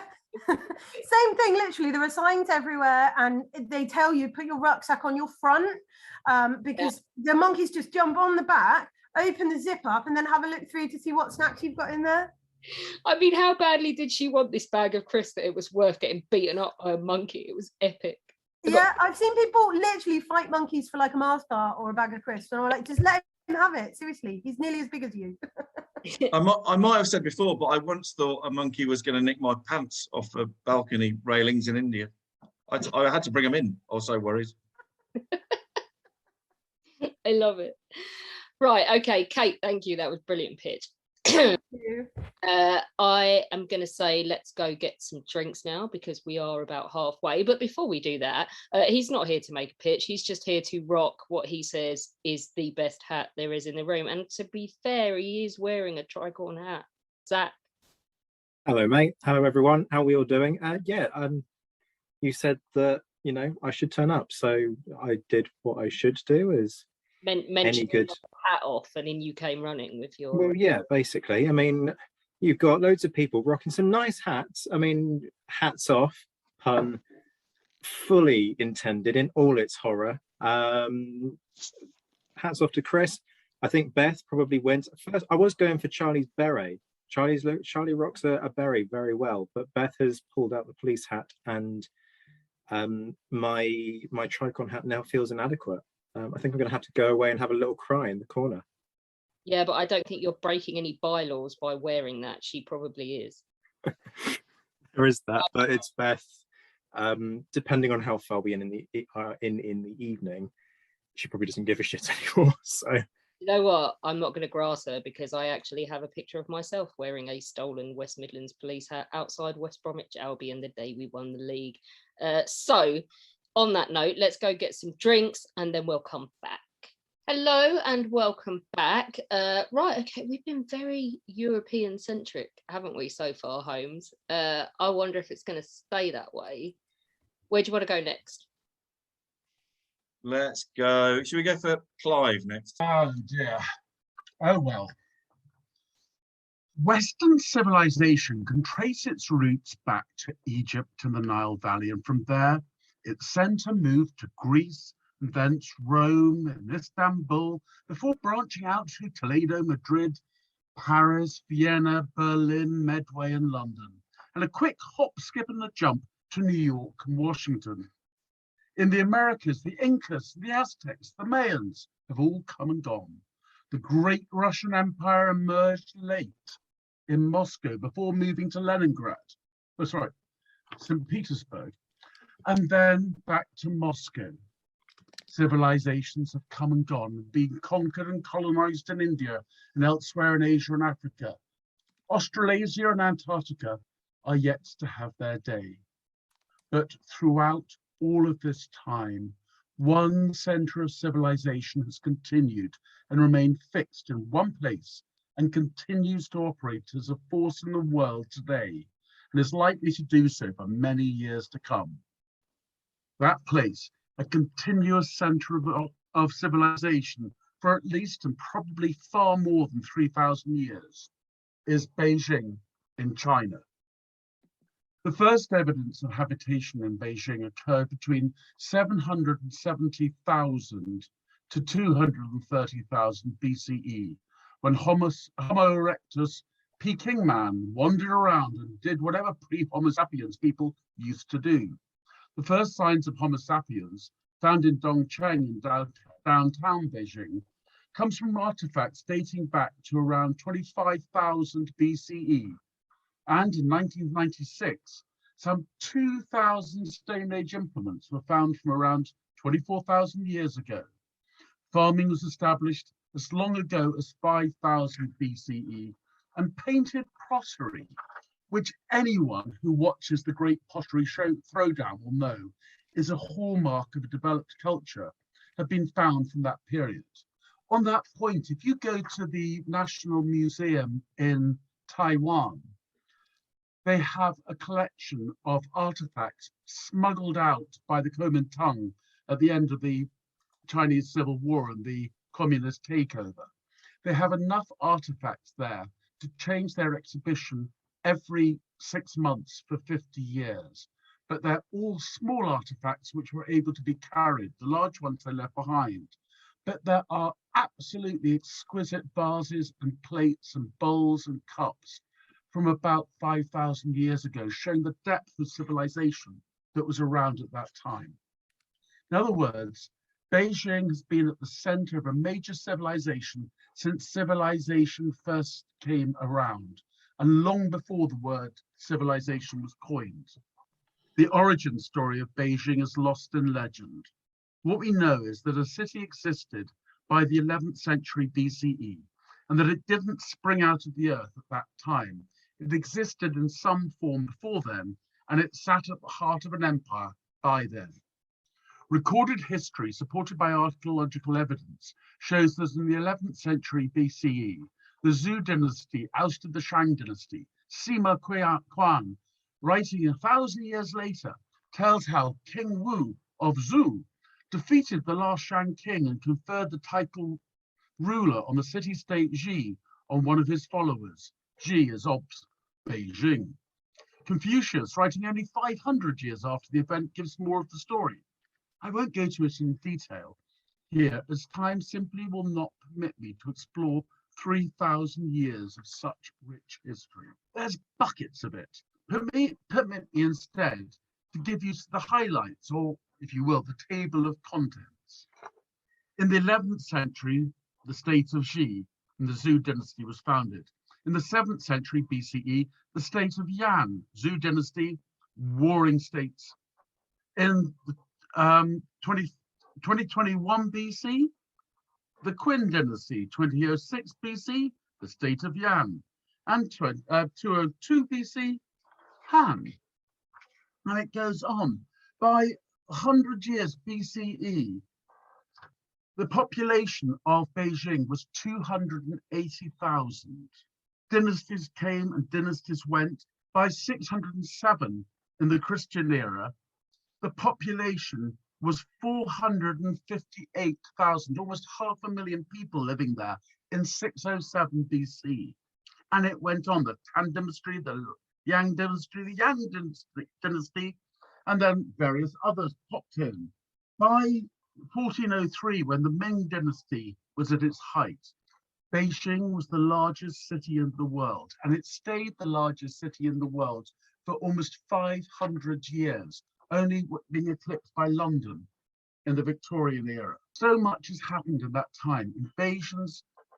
Today, Beijing is home to about 21 million people, putting into the shade cities like Rome or London or even New York. So much has happened. Invasions, dynastic change, foreign incursion, attempts at colonization through trade, rebellions and revolutions, followed by, over the past 73 years, by one of the most autocratic centralist governments ever known, lording it over 1/7 of the world's population and expanding its influence in every continent. The Great Leap Forward, the Cultural Revolution, Tiananmen Square, and the Chinese economic imperialism and economic growth, all orchestrated from Beijing. But let me end with 2 quotations, because there is a rule that I have to have at least 1 quotation, and these 2 quotations between them and a few words encapsulate much of what Beijing and its history is about. Evan Osnoff said, "By tradition, Beijing is a city of walls, sheltering its intrigues and ambitions behind a series of concentric barriers, from the Great Wall down to the courtyard homes that draw sunlight only from the gardens at their core." And Ai Weiwei said, "Cities really are mental conditions. Beijing is a nightmare, a constant nightmare." I hear your tales of Rome, of Istanbul, of Jerusalem, and of Medway, and historic as those places are, none have been as important, and important for so long, as Beijing. Well done, Clive, and well done for not. I honestly, when I picked you, didn't know that you had like not done Europe and gone the other way. It's brilliant that you did, and brave as well, because you're not an scholar. Holmes, convinced? Yes and no, and the only reason I'm not is down to my own ignorance, really. As obviously a British chap of a certain age, I just don't really know that much about China. So, Clive, I was because I was trying to see how it compares. You know, it's commonly thought that Mesopotamia is the cradle of civilization, etc., etc. How does it compare with that, for example? China has had a very, I mean, everywhere has history, but China has been a concentration of history, and Beijing within China, a total concentration of history for a long time. So whereas there are stories going on everywhere, intrigues, wars, murders, dynasties being overtaken and coming back again, and all of that sort of thing, there's been such a focus in China, and I cannot pretend to know an iota as much about Chinese history as I do European history. But my goodness me, their civilization, it has been stronger and goes back further than ours ever could. When we were dressed in woad and running around in Medway, they were making exquisite artworks. Yeah, I think that's fair enough. I don't dispute that. It took 5,000 years for agricultural sort of technology to reach the UK, didn't it, from the Middle East? But how does it compare with the Middle East, for example, ancient Egypt? Is it about the same time? But we just don't know that because it's far away and but that's the thing. It started about the same time as ancient Egypt, and it's kept going, whereas there aren't that many pharaohs wandering around today. Sorry, you broke up. I didn't hear the last bit. I thought you said because there's not that many fairies wandering around today. But pharaohs. Oh, okay. And also, I like the way that you always start yours with a bit of filler, because I was thinking, what's Clive doing? And I wrote down Egypt, crossed it out, Greece, crossed it out, Rome, crossed it out, Istanbul. I thought we've already had that. America's. I thought you were going to end up doing America, to be fair. No, didn't. I think I did Beijing. Are there any influences from Beijing that we can point to here in Europe from ancient Beijing? Absolutely. If you think about everything that Marco Polo brought back, from pasta in Italy to China crockery and stuff, there's loads of things that come back from China. There are things in mathematics and science. Gunpowder. Who could forget that? That's quite an important bit. I mean, the First World War wouldn't have been very good without gunpowder, would it?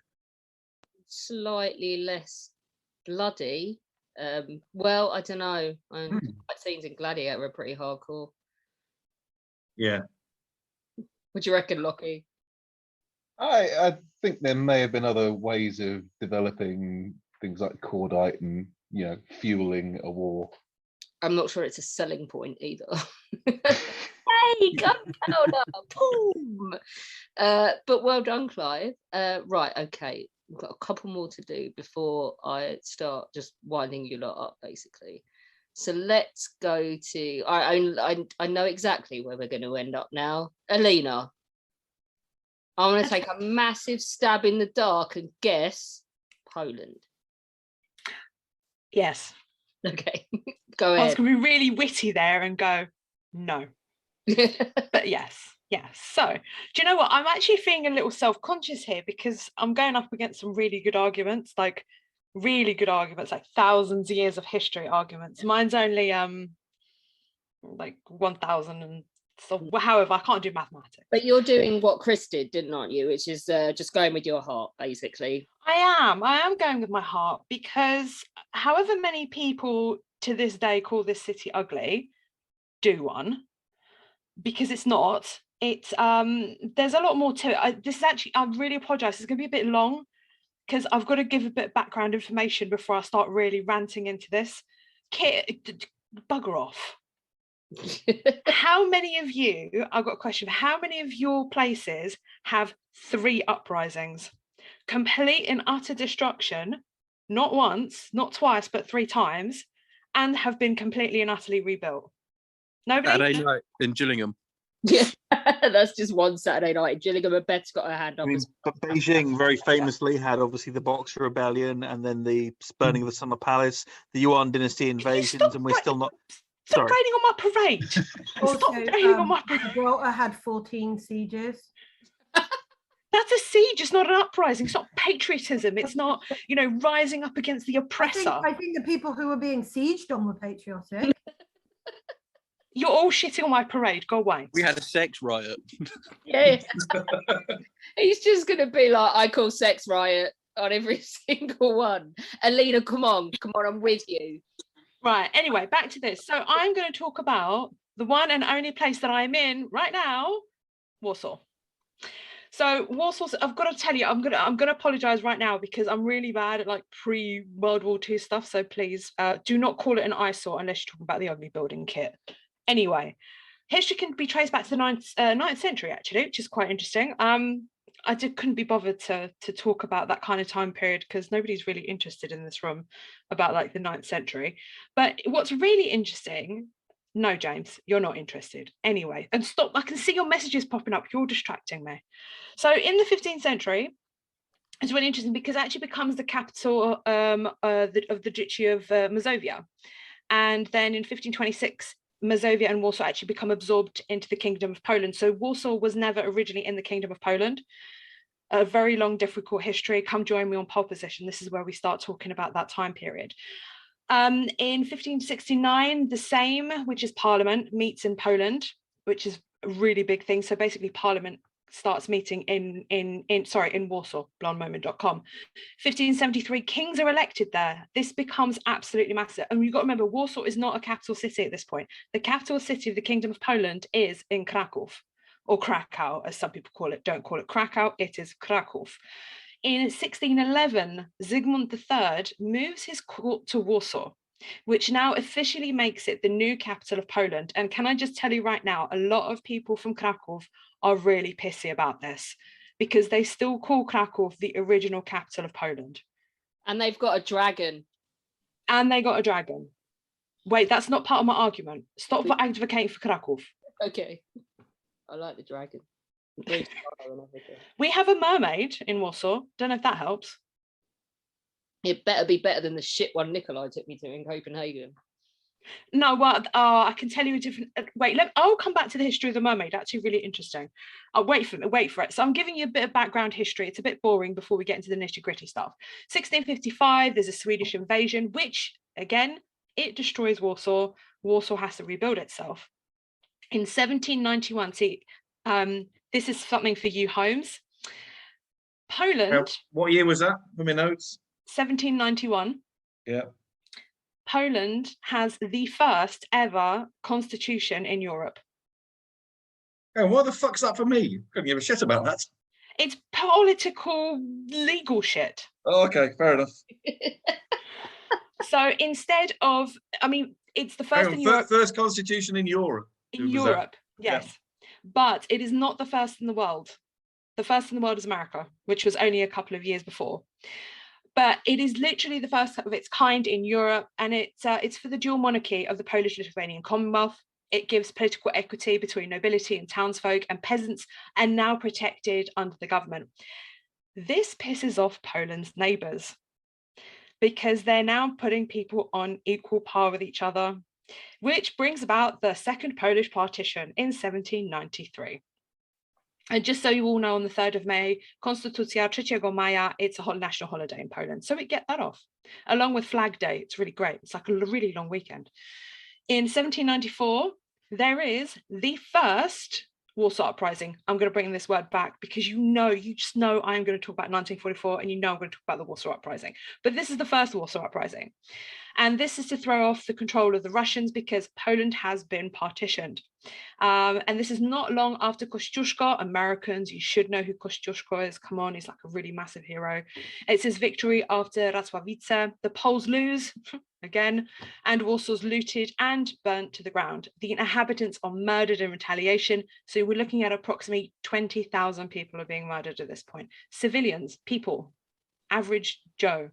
Poland's then divided between Austria, Prussia, and Russia. This brings about the third partition, and Warsaw now becomes the capital of southern Prussia. So now we've got 3 partitions of Poland. Poland is now non-existent for the next 123 years.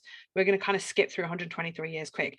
This next bit is for Zach. Yes, I am going to bring about a bit of Napoleon. Napoleon. In 1806, Warsaw is liberated by Napoleon and becomes the capital of the Duchy of Warsaw. And this is really important because Poland is now supporting Napoleon, Marie Walewska, yes, but they're supporting him because they can see that they could possibly get a free Poland. Alas, this does not happen because in 1815, after the Congress of Vienna, the area of Warsaw is conceded to Russia. Yay! Not. After the defeat of Napoleon, and it becomes the Congress of Poland. Poland is still under, I would say, occupation. The Polish constitution gets violated by the Russians. Who was surprised? Nobody. So in November 1830, there becomes a uprising, which becomes known as the November Uprising. And it starts in Warsaw. It leads to the Polish-Russian War in 1831, which, can anyone guess, fails. For the retaliation of this, the same, so the parliament is suspended, universities are closed, and basically Polish culture gets eradicated. Warsaw starts to flourish in the 19th century under the Russian rule, but like I mentioned, culture identity takes a huge hit. Schools are closed, more Russian Orthodox churches are open, and this is actually another one, but part of the reason why the First World War becomes really important in this context, especially under Russian rule, because the Poles really suffered under the Russian rule compared to, for example, under the Prussian or the Austrians. It was a better life under the Austrians. In Russia, it was really poor and it was very difficult to kind of live in those conditions. So therefore, the January uprising breaks out in 1864. So how many? We've got loads of uprisings. This one fails again. Poland is in the shit. For Alex, World War One. I'm going to step, not a lot, I've got one sentence, sorry. August 1915, the German army enters Warsaw. And what does it do? Demolishes all the fucking bridges. So Warsaw's again being destroyed. The Germans are in need of the support of the Poles. They have to get the support. So they're super nice. And they lifted all the restrictions that the Russians put in. So you've gone from Russian occupation to now 1915 to German occupation. Fun times. Hold on a minute. Where are we going to see this? Oh, wait a minute. In a few years' time. 1918, Poland regains independence. Funny enough, our Independence Day is the same day as at the end of the First World War. So on the 11th of November, Poland regains its independence because Piłsudski is given complete and utter military authority. We're going to come back to Piłsudski. Why is Warsaw really important at this time period? Well, it doesn't get any easier for Poland after 1918. Poland now has to literally rebuild everything. It is an absolute chaos because you're putting back together a country under different rules. So from Austria, Russia, and Prussia. So it is just an absolute total chaos. But this brings something else. 1919, February of 1919. Lucky, do one. Warsaw is, oh no, you said Warsaw. Okay, no, that's fine. February 1919 brings about the Polish-Soviet War. The Soviets do not like that they have had to give away land to Poland. So they're going to come back and take it away. So they invade Poland and the war lasts for about 3 years, till March 1921. But why does Warsaw come to this? It's actually really interesting. In August 1920, so the Soviets managed to cross, because if we look at the map of Poland at that time period, parts of Ukraine and Belarus were incorporated into Poland. So it's quite a long distance between Warsaw and the Soviet borders. Now, the Soviets managed to get all the way from Russia close, literally, to Warsaw. And in August 1920 is when you've got the Battle for Warsaw, which is called Cud nad Wisłą, or the Miracle on the River Vistula. So it's fought on August the 12th to August 25th. The Red Army forces approach the Polish capital of Warsaw, nearby the Modlin fortresses, which is in the north. And on August 16th, the Polish forces are commanded by Who? Josef Piłsudski, of course. He counteracts from the south, disrupting the enemy's offensive, forcing the Russian forces into a disorganized withdrawal eastwards and behind the Neman River. So we're looking at about 10,000 Russians killed, 500 missing, 30,000 wounded, 66,000 taken prisoner, compared to Polish losses of 4,500 killed, 10,000 missing, and 22,000 wounded. It is a lot lower than the Russian losses. This is a huge and utter defeat for the Russians. Yet again, Poland defeats Russia, and they now tail between their legs, running back to their little Russian place. Interwar period's a little bit boring. I'm going to skip through it. 12th of May 1926, Piłsudski, again, he comes up. He has a coup d'etat.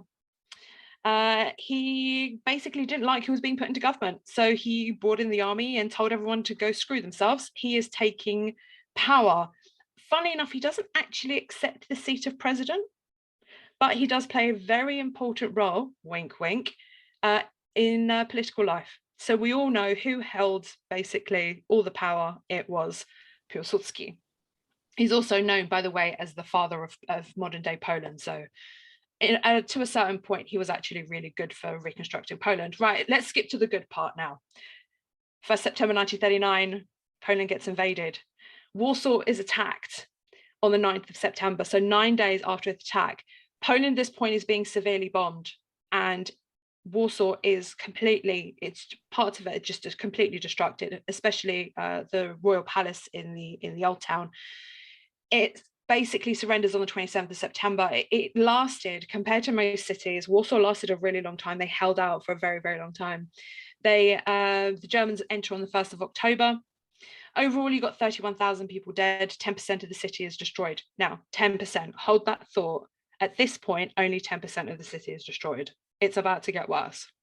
Warsaw is turned into a German provincial city. What was supposed to be turned. Culture was completely destroyed. Again, Polish identity is taken away. It's wiped away. You have got mass arrests. You've got executions.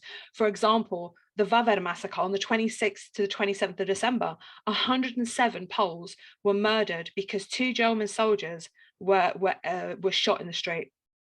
This is such a reoccurring thing where, for example, reprisals are happening. You've got roundups. I'm going to give you something very interesting. A friend gave me this comparison, and I always use it now.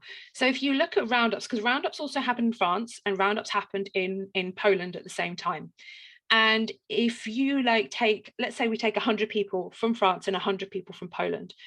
In France, 100 people would be arrested and 90% of them would be released, let's say on average. So about, let's say 10 people were held behind, could have been sent to concentration camps, whatever happened to the French. In Poland, in a roundup, you would have 90% of these people would be fully and utterly arrested, executed, sent to a labor camp, sent to a concentration camp, put into prison, or just completely and utterly disappeared, and possibly 10 could be released. So this is the difference in the occupation and the difference in the roundups and the way that the people were being treated in the East versus the way that people were being treated in the West. And roundups in Warsaw, they would literally block off 2 ends of the street and just arrest everybody in the middle. Or if they wanted to, they'd just go and shoot everybody and murder them as it goes. October 1940. Anyone know? The ghetto opens in Warsaw. You've got 500,000 people for 2.6 square kilometers. Can you imagine what the living conditions are? People are being starved. They have no medical treatment. They are dying in droves. 19th of April, the ghetto rises up, because at this point you've got mass deportations to Treblinka, mass deportations to concentration and death camps. People are being murdered and not coming back at all. The ghetto uprisings last for a month. So we're now on the next uprising. The survivors end up getting murdered. Civilians are sent either to death or concentration camps. And this is really interesting. The info is actually getting back to the West. The West doesn't give a shit. Nobody actually gives a shit that these people are fighting for their lives. I've literally just edited a bunch of documents for this, and it's actually horrific to see what the West and how the West is responding to all of these murders going back. You've got massive resistance going on, especially in Warsaw. So Kiev, for example, they had a massive battalion operating within Warsaw, my grandfather being one of them. For example, they took part in Operation Kuchera, which happened on the 1st of February. Funnily enough, I actually mentioned this in our chat the other day, where they executed a German high commander in Warsaw, and it was very close to where Boris was not long ago. Moving on swiftly. You've got, for example, operations like Rode and Arsenal, where they rescued a group, platoon rescued their platoon leader. Reprisals, 100 people got shot for that. And this is just constant and constant and constant. My grandfather also took part in these sorts of missions. They executed traitors. They executed people who had given up, partisans who'd given up, Jews who'd given up being a patriot. Moving on very swiftly, July, the Russians are close to the city of Warsaw. What happens on the 1st of August 1944? The Warsaw Uprising. And this is the biggest uprising of Polish history. And unfortunately also ends with the most killed. The most interesting thing and horrific thing at this point is between the 5th and 12th of August starts the systematic murder of the Polish population in Wola. Between 50 to 70,000 civilians are murdered by Rona and the Derlewanga Brigade. And if you don't know who the Derlewanga Brigade is, I'm not going to, because I can stand here and talk for the Derlewanga Brigade for hours. Go and look up Derlewanga, a sadistic bastard who didn't get his comeuppance at the end of the war. There's instances, actually, no, I'm not, Alex is going to kill me. I'm not going to go into detail. Basically, it was brutal. It was disgusting. It was horrific what these people actually went through, being burnt alive, being shot, and all sorts of things. So we're talking between 50 to 70,000 people in a matter of days. So the Warsaw Uprising lasts 63 days. On the 2nd of October, you've got capitulation. The very interesting thing is that civilians at this point are also being completely and utterly deported. You've got being driven into Auschwitz, being driven into labor camps. Both of my grandmothers were taken into forced labor into the Third Reich. Nobody is spared. Women, children, everybody is deported out of the city. What is the result of the Warsaw Uprising? 15,200 insurgents are killed and missing, 5,000 wounded, 15,000 sent to prisoner of war camps, including my grandfather. Among the civilians, 180,000 people, let me rephrase that, 180,000 people are killed in 63 days, and approximately 700,000 are expelled from the city. 55,000 civilians were sent to concentration camps, 13,000 of them alone sent to Auschwitz. 13,000 people during the Warsaw Uprising, during the 63 days, are sent to Auschwitz. The material losses, huge material losses, estimated 10,455 buildings, 923 historical buildings, that's 94% of Poland's historical buildings are lost. 25 churches, 14 libraries, including the National Libraries, 81 elementary schools, 64 high schools, Warsaw University and the Polytechnical University, and most of the monuments. About 1 million inhabitants lost everything, absolutely everything. During the Second World War, 85% of Warsaw's left bank and buildings are destroyed, 85% of the left bank. 25% was lost during the Warsaw Uprising, and 35% as the result of the systematic German actions after the uprising. So combining the war in 1939, the Warsaw Ghetto Rising and the Warsaw Uprising, this is the extent of the damage that happens to this city. After the capitulation, you've got the 17th of October to the 30th of November, 190 tons of goods are taken from Warsaw. This place is completely and utterly cleared out.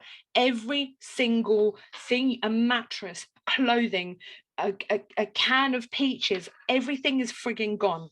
I was going to read, because I actually pulled this out for this for Spielman's diary. I'm just going to read one or two lines to just to give you an idea of what it looks like. So I was alone just in a single building, or even a single part of the city, but alone in a whole city that only 2.5 months ago had a population of 1.5 million and one of the richer cities of Europe.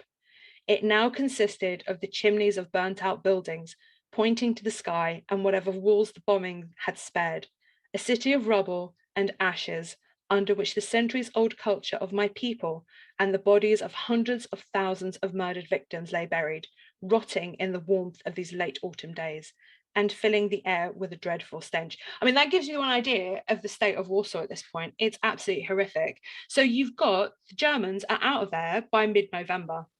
The Russians take till the middle of January, 17th of January, to enter Warsaw.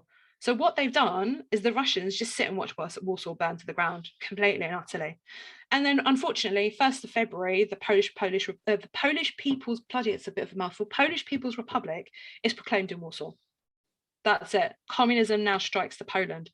So let's move on to a bit of communism. I don't like communism, but yeah, let's do a bit of communism. So what happens during this communist period? Communists come in and demolish most of the buildings that could have been rebuilt. I'm now going to rant about the ugly building, which was built in 1955. There was actually buildings still standing in that area that could have been reconstructed. And Stalin promoted his propaganda films and propaganda photos to show that Warsaw was completely destroyed. Warsaw was not completely destroyed. Okay, Stalin, you are a bastard for destroying incredibly beautiful buildings that could have been reconstructed, that could have brought Warsaw back to its beautiful and utter glory. But no, alas, no, you decide to destroy Polish culture and Polish identity, to build your ugly monstrosity that still stands there and is still ugly, by the way, ugly as fuck, even though I appreciate it as a historian now, and I think it should stay and people shouldn't tear it down, but the ugliest fucking building in the world, which is a gift to Warsaw. Stalin, go fucking do one, okay? And get rid of your shitty, ugly building. Anyway, the Soviets also remodernize and rebuild the old town. That takes up until the 1970s. There's a very interesting new museum in the old town, which is down one of the back streets. If you want to look at the reconstruction, it's very interesting. It shows you the stages of the reconstructions. Makotov Prison is one of the most notorious prisons. It wasn't during the Second World War. It becomes notorious during the communist period. It takes the life of people like Witold Pilecki, who is the patron of my institute, Hieronim Dekutowski, General Nil, amongst so many others who were persecuted and murdered within its cells. It's opening up into a museum, I think, in the next couple of years, and I highly recommend people go and see it. It's very interesting, but very daunting. And then I'm just, you know what, I'm just going to throw in a little bit more. So a bit of martial law, December 81, bit of independence. Solidarność isn't born in Warsaw, so it kind of doesn't make it as exciting. That's all in Gdańsk. But all in all, Warsaw is now become a very vibrant city. It's been reconstructed. You can still find traces of war, as traces of bullet holes, bombs and all sorts of things. Certain things have been preserved, but you also seem to find the really ugly buildings, communist blocks that just make the city look grey. So for me, Warsaw is one of the most historical places. It has gone through an incredible amount of devastation, an incredible amount of war, but it is still standing. And Stalin didn't want to reconstruct it at the beginning, but it was reconstructed because people started coming back to the city that they love. They wanted to reconstruct it. They wanted to bring it back to life. Warsaw was brought to the ground and it rose up through the ashes just like a phoenix. So for me, Warsaw is the most impressive and historical place. Thank you. Ran over. Holmes, are you convinced? I think that's a strong shout, actually. I mean, it was a slightly weak start because you said 9th century, couldn't be bothered. So I wondered where we were going to go with this. But yeah, I didn't realise, because obviously I only really know about, I don't know anything pre-Second World War that happened to Poland. So I was interested to hear that, you know, the Russians had a go at Poland a number of times before that. What was that? What's their beef? It just goes back to a long time. I don't know what it is, because we're so similar in culture and we're so similar in, I'd say, language to a certain point, that I don't know why they hate us. Why do the Czechs hate us? Oh, because we probably stole some of their land. That's probably why. It's a power grab, really. The Russians will always hate the Poles, and the Poles will always hate the Russians, same as the Poles will always hate the Germans, and the Germans will always hate the Poles. It's a deep-rooted hate. And the dislike of the Germans, that goes back a bit pre-First World War, doesn't it, from what you said? Oh my God. Do you know what? You need to listen to my Piast dynasty conversation with Darius, because that explains a bit of why the hatred began. I'm going to tell you a really interesting tidbit. So the word Niemcy means Germans in Polish. And it actually, I didn't realize this, it translates to Niemowcy, which means can't understand you. So we call them the people we can't understand. I mean, there are worse things to be called. I mean, moving from the Midlands to London, I've had people say that to me on occasion, to be honest. So, and I quite like going back to the really early stuff. It seems quite progressive. You had a parliament, and then your kings were elected. That was a mess. The way the kings were elected in Poland, we had a French Dauphin elected as a Polish king for a few months. It doesn't work like, for example, in England, where it passes down to the son and or daughter or whatever. That's not how it worked in Poland. In Poland, kings and queens were elected. It's a very interesting history, actually. And then I'm jumping around a little bit here, and then obviously you said, information about the occupation of Warsaw was given to the West and nobody gave a shit, which I think there's something in that. I always feel a little bit bad being English, and it's not my area, but obviously, we went to war basically to save Poland, and they did fuck all, and they gave us the Russians at the end of it. It seems a slightly odd course of behaviour to me. It is a very sore point for Poles at the end of the day, because we literally swapped one occupation for another, and it was a really hard thing for us. We didn't have freedom till 89, or true freedom. Yeah, and that's not great. I mean, I have been to Warsaw, and I went to the Old Town bit, had a lovely meal. I thought it was quite nice, and I did go. I liked the tower. I went up the tower, but obviously I didn't live there as an oppressed citizen for 60 or however many years it was. So, do you want to know? There's a really interesting joke. Do you know where the best view of Warsaw is? Go on. At the top of the Palace of Culture, because you can't see it. Oh, right. Is that what it is? Is the tower the Palace of Culture? Yeah. Yeah. I mean, I think there's a lot of stuff that's happened there, and there's a lot of stuff that not only happened there, but also, affected a lot of other places in Europe as well. So I think that's a pretty strong shout. I thought you might do Auschwitz, obviously. Alex didn't let me. She said, no, I'm not allowed. She did an alternative 20-minute rant about misery and death instead. I had to get the misery and death in there. I mean, I did. I mean, but one of the tests I thought I might use was if I've been there. I was, in some ways, I like going to places where you don't have to imagine very hard to see the history. And Auschwitz is a very clear example of that, although the history is horrific. I think the Colosseum in Rome is another one where you can just pitch up and you're like, wow, this is almost what it must have been like without me having to think type thing. But so I thought you might have done Auschwitz, but nevertheless, that was a really strong pitch. Oh, thank you. Well done. Right, Lockie, cheer us up, mate. Fat chance. Oh no, actually, I'll do my best. Let's do. Should we talk about the cradle of civilization? Go for it. I think Charlie's going to have a little squirm now. Yes. Okay. Right. So I'm going to do. I think we need a definition, don't we? I do like my defining terms. History's most historic place is what we're debating. What's the history? What does that mean?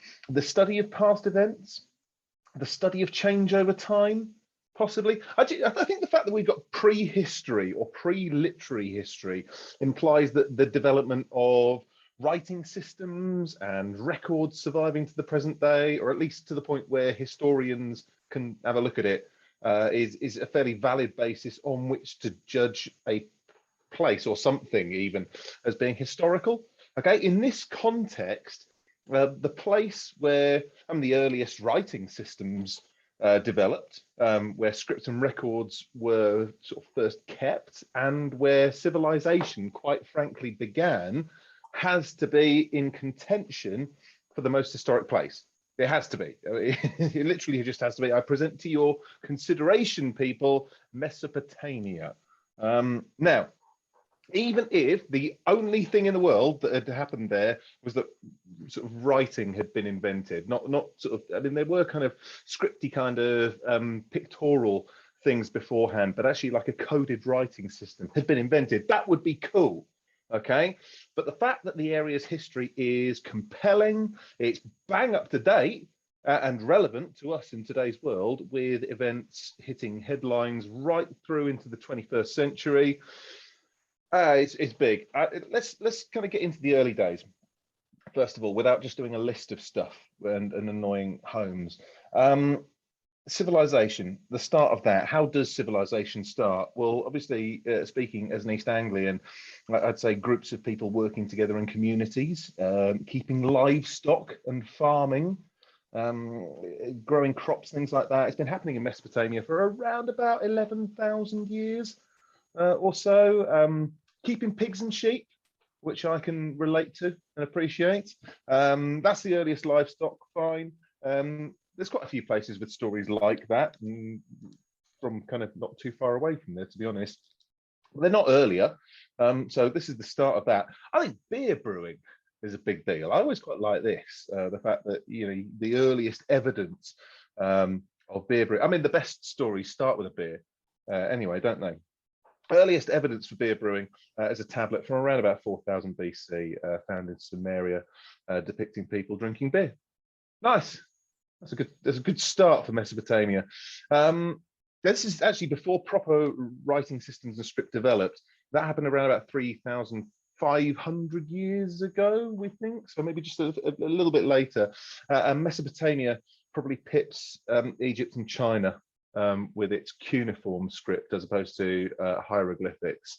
But I'd say at least as important as the writing itself is what's said, how seriously it's taken, and how much they value the knowledge as well. And the answers are, what's said is amazing and important and hilarious and gives us a great clue as to what life was like back then. It was taken immensely seriously, and they valued the knowledge enough to copy it all up and store it and keep it at a time when Mesopotamia was the base for the largest empire the world had ever seen.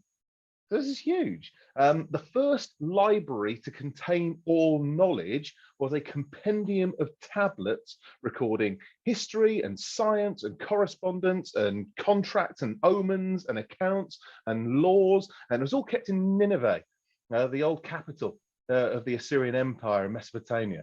What a thing that is. So you're talking about history and how historic a place can be. First library to contain all knowledge. What a big deal. Laws. Let's talk about laws for a second. I know Chris mentioned laws. I think I can pip Chris by about 2,000 years in laws, because with civilization, the early days of history come early examples of civil responsibility and authority, and the earliest known ones of these come from Mesopotamia. I guess most famous is the Code of Hammurabi, of course, although there were earlier law collections found from other Mesopotamian cities, like Ur, for example. Oh, the city of Ur. That's amazing. The Sumerian city, again, it is just spectacular. It's provided us with so much evidence on Mesopotamian life. It's got games, it's got high art, it's got biblical references to events like the Great Flood, as well as things which are totally banal, but actually just touching as the kind of, just everyday sorts of things. You've got the earliest known written complaint in the world, which is this little clay tablet where some guy's been sent the wrong grade of copper, and he feels so strongly about it. He's like, he's giving me the wrong grade of copper. Quick, pass me that piece of clay. I'm going to give this guy a piece of my mind. Dear sir, he etches out in clay. I'd right to complain in the strongest possible terms, and then has the strength of will to fire the clay and send it off to this guy and give him a piece of his mind. It's gorgeous, all this sort of stuff. And the fact you've got this level of functioning society. I mean, that clay tablet complaining about the copper is from about 1750 BC or so, which is about 1,000 years before Romulus and Remus start taking an interest in wolf tits, I think. So you see what I mean? You see what I'm getting at, and kind of the depth of the history and the length of time it's been around. after the king who created the great library died, yeah, it's true, the empire broke up, the Assyrian Empire, that was. But then it's the staging ground. This area is the staging ground for other great histories and huge empires, including Persians, Alexander, the Parthians. There's some guys from Italy who come along for a while. Persians again, Arabs, Mongols, the Ottoman Empire, and this area is valued and fought over by everyone, right up to modern times. When the British get involved as well, and they decide they're going to fire their next generation of warships with oil rather than coal, Chris, this is for you, big boy. There's quite a lot of oil in Mesopotamia for firing dreadnought class battleships, of course. The Great War in the area is a story of who could fuck up the least, quite frankly, and ultimately that was the British Empire, proceeded to carve the region up with the French, which of course caused no problems at all, and everything was fine. No, it's serious. In defense of Britain at the time, there was plenty of conflict in the area before Sykes-Picot. I don't think the British influence helped all that much, though. Anyway, we are drifting into the modern world now, and I'm conscious of not just delivering a chronology because it's just too long. With such a huge amount of history, we've got Saddam Hussein, Iran, Iraq, 2 Gulf Wars, Kurdistan, then ISIS. And actually, I think that's the saddest point of Mesopotamia's history, ISIS, because you've got the efforts to actually destroy that history, which is just so mid, as well as the people themselves. Some people will have seen a few years ago the Fourth Plinth project on Trafalgar Square. What you had was a representation of an Assyrian gate guardian up there as a kind of awareness raiser when ISIS was doing its absolute worst and destroying all those things that didn't fit with their narrow cultural view of the world. That Assyrian style gate guardian was actually made out of pieces of tin can from a food canning factory in Baghdad, which was also destroyed by ISIS. So they're destroying modern lives as well as the priceless culture and heritage of this amazing area.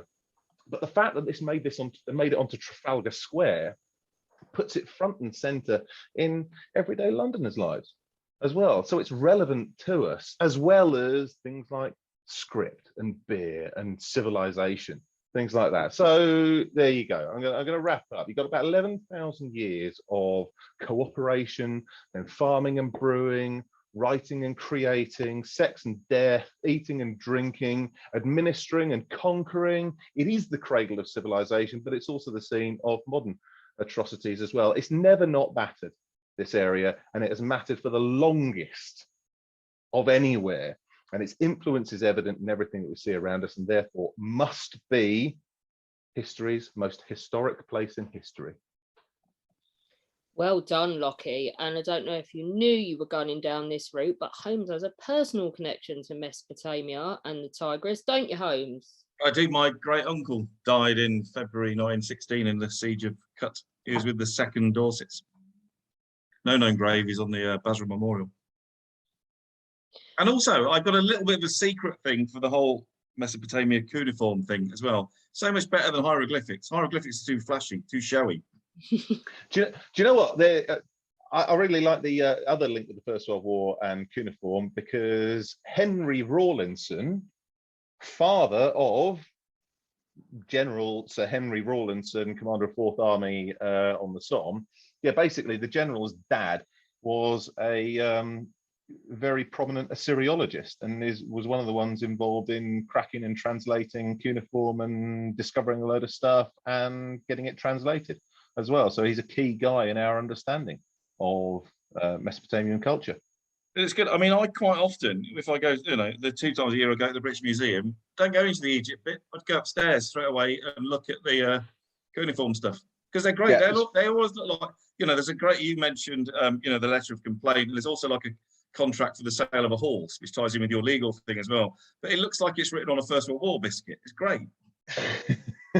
Yeah, there we are. And you could either wipe those clay bits clean. It's the ones that they felt really strongly about that they fired up, But also just the art and the games as well. I've got my own little version of the Royal Game of Ur now, That keeps me entertained. Roll your little tetrahedral dice and move your little counters. Yeah, it plays like backgammon if you're interested.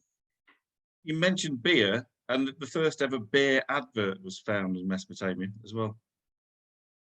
Really? It's written on a tablet. It was written, "Drink Elba, the beer with the heart of a lion." Really? Yeah. That's brilliant. And then I thought Ocky wants that on a t-shirt. I thought it was going to be Bass, to be honest. But yeah, okay. no, I mean, that came up ages ago. Remember when we did that podcast with Pete Brown? That came up in that. So I quickly scurried back and looked at my notes. But also a lot of stuff happened there, and you mentioned the culture stuff, but also the civilization part is really important. And you talked about farming, but mainly livestock, but also agriculture was developed there. Yeah, I think it's across the kind of northern Mesopotamia, across to quite close to the Mediterranean coast. So it's more kind of like the kind of Syria and across to the Levant area where the earliest bits of farming developed.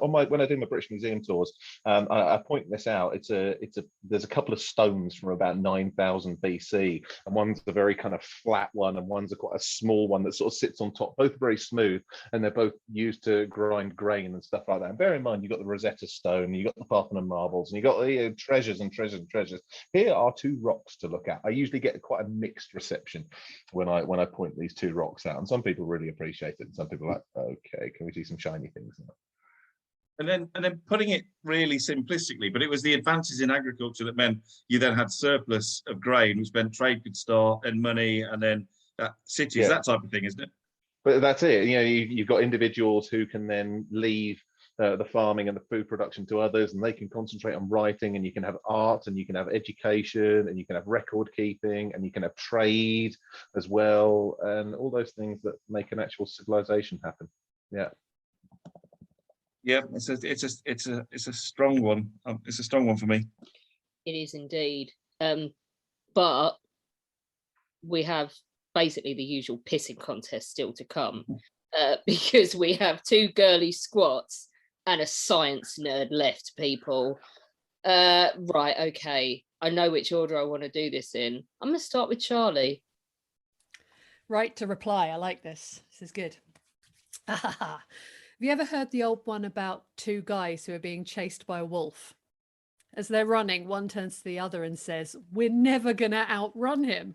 To which the other replies, "I don't need to outrun him. I just need to outrun you." So when I bagsied Rome as history's most historic place, our erstwhile judge Holmes said that it was a good shout along with Mesopotamia.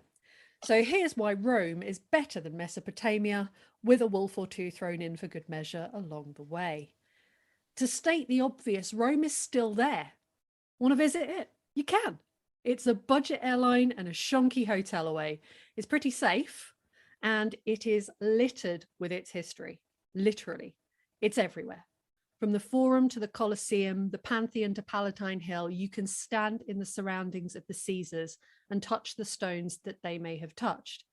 Sidebar, if you go visiting historic places with me, I'm the one touching the stones and the walls and the windowsills and the door frames, because I'm a nerd and a bit of a hippie. Okay, so I'm that sailor. Rome is the birthplace of the world as I know it. I say this in the knowledge that not everyone experiences the world through Western values and politics, but for me, an English woman in her late 30s living in Bedfordshire, I recognise ancient Rome. I mean, part of that could be because Bedford itself has the largest Italian population of any town in the UK, and we basically, if we lose to Italy in any sporting game, we don't care because the town is a party. I recognise ancient Rome in the House of Commons. I recognise ancient Rome in the stories of the Bible I was taught when I was a child. My calendar still celebrates Julius Caesar and Caesar Augustus. I recognise ancient Rome when I order a Caesar salad at Cafe Nero, and it blows my tiny mind as an early modern enthusiast to think that when Charles II was sculpted as Caesar in laurels and as Marcus Aurelius on horseback, he was looking to a time some 1500 odd years before his time, which makes the 350 years between us seem like nothing in comparison. Rome has fascinated and inspired every empire, every great leader, every tyrant, every revolutionary since. Every great orator looks to Cicero. Every great general aspires to the Roman military machine. Yes, there were empires before Rome, but as a Western Christian English human, there are none that have had such a profound impact on my life in ways that I probably wouldn't even think to acknowledge until kind of now. There had been writing before, right? But writings of relevance are still being read from ancient Rome today, read, quoted, and paraphrased. But back to Rome as a physical place, a place you can visit, remember? It's still there, and that should be worth a point. The general agreed upon date of the founding of Rome is 753 BC, when twin brothers called Romulus and Remus were abandoned, suckled by a passing wolf, survived to maturity, and then fell out over hill fort placements. Rome is a city of hills. Romulus chose the Palatine and Remus the Aventine, which would have been fine had Remus not made a beeline for his brother's front line, giving him the V sign, and Romulus taken a hard line, killing Remus and becoming the last of their lupine bloodline. Romulus became a king of sorts, and Rome continued on in a similar vein for the best part of 250 years. The city welcomed immigrants, which is a nice way of saying that they welcomed workers to build, maintain, and run the city, and help themselves to entire populations of women from neighboring settlements. Generations of Romans grew up out of the violence by the Tiber and organized themselves. They ordered their days around the seasons and counted their citizens periodically in census. Then they decided no more kings and became a republic, fought wars, binned off Alexander the Great and crossed the Alps before Julius Caesar made himself dictator for life and got himself assassinated in the same breath. No, Rome is a republic, and that is how it will stay. The death of Caesar inspires Shakespeare, as do the suicides of his greatest and fittest general, Mark Antony, and his queen Cleopatra, but that's in Egypt, so forget I said anything about that. No, Rome is a dictatorship, a great empire run by the great and august Emperor Augustus. Look, we don't have nearly enough time for me to condense the entire history of Rome into a short pitch, but when I'm done and no more here and have 1900 minutes or clear, Charlie shall speak clear. 2,000 years worth of history is scattered about the streets of Rome. You don't have to pay to see it. It's just lying around, all broken and worn and wonderful. In fact, there is so much there that when I visited, I coined the phrase Roman fatigue to describe the feeling of arriving somewhere and being so excited by seeing antiquities before becoming all complacent and entitled by day 3 that you're kind of like, oh, another 2,000-year-old piece of art, boring. Just in case you two are starting to tire of too much information, allow me to throw another argument for Rome as our most historic place up at you. The influence of the Catholic Church and the Pope in Rome have shaped so much of the world as we know it today. Religion is nothing without organization, and the Catholic Church arguably used the machinery of the established Roman Empire to establish itself across the world in a way that it could never have hoped to without the might of that place behind it. From mass conversions to crusades and inquisitions carried out at the behest of the Pope, who was, where was he? Say it with me. He was in Rome. And the art, it's all there, still there in Rome, history's most historic place. She may not have done it first, but she did it better. And there are no prizes for coming first, honey. Art, literature, society, eat it, Mesopotamia. Boom. Mic drop moment. Holmes, are you sold? No. Well, I am. I think it's a really strong one. My only concern is because, Charlie, as you say, when you go there, there's a lot of it there.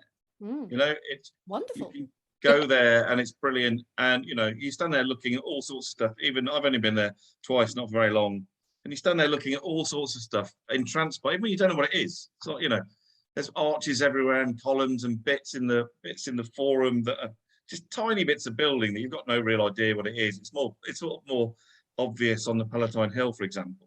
But it is a strong contender. I mean, it did have a massive influence. I was trying to work out the sums when you were listening. So I was saying to I was talking about this at home the other day, that ignoring Rome, but talking about the Romans for a minute, and you know, they were in England for 367 years, which is ages. You know, that means, you know, if they left today, they would have been here since 1655. That's what I was working out, which is an incredibly long period of time, even for historical purposes, really. I mean, in terms of what there is to see and walking around, it is quite strong. But also, Athens has got quite a bit of that.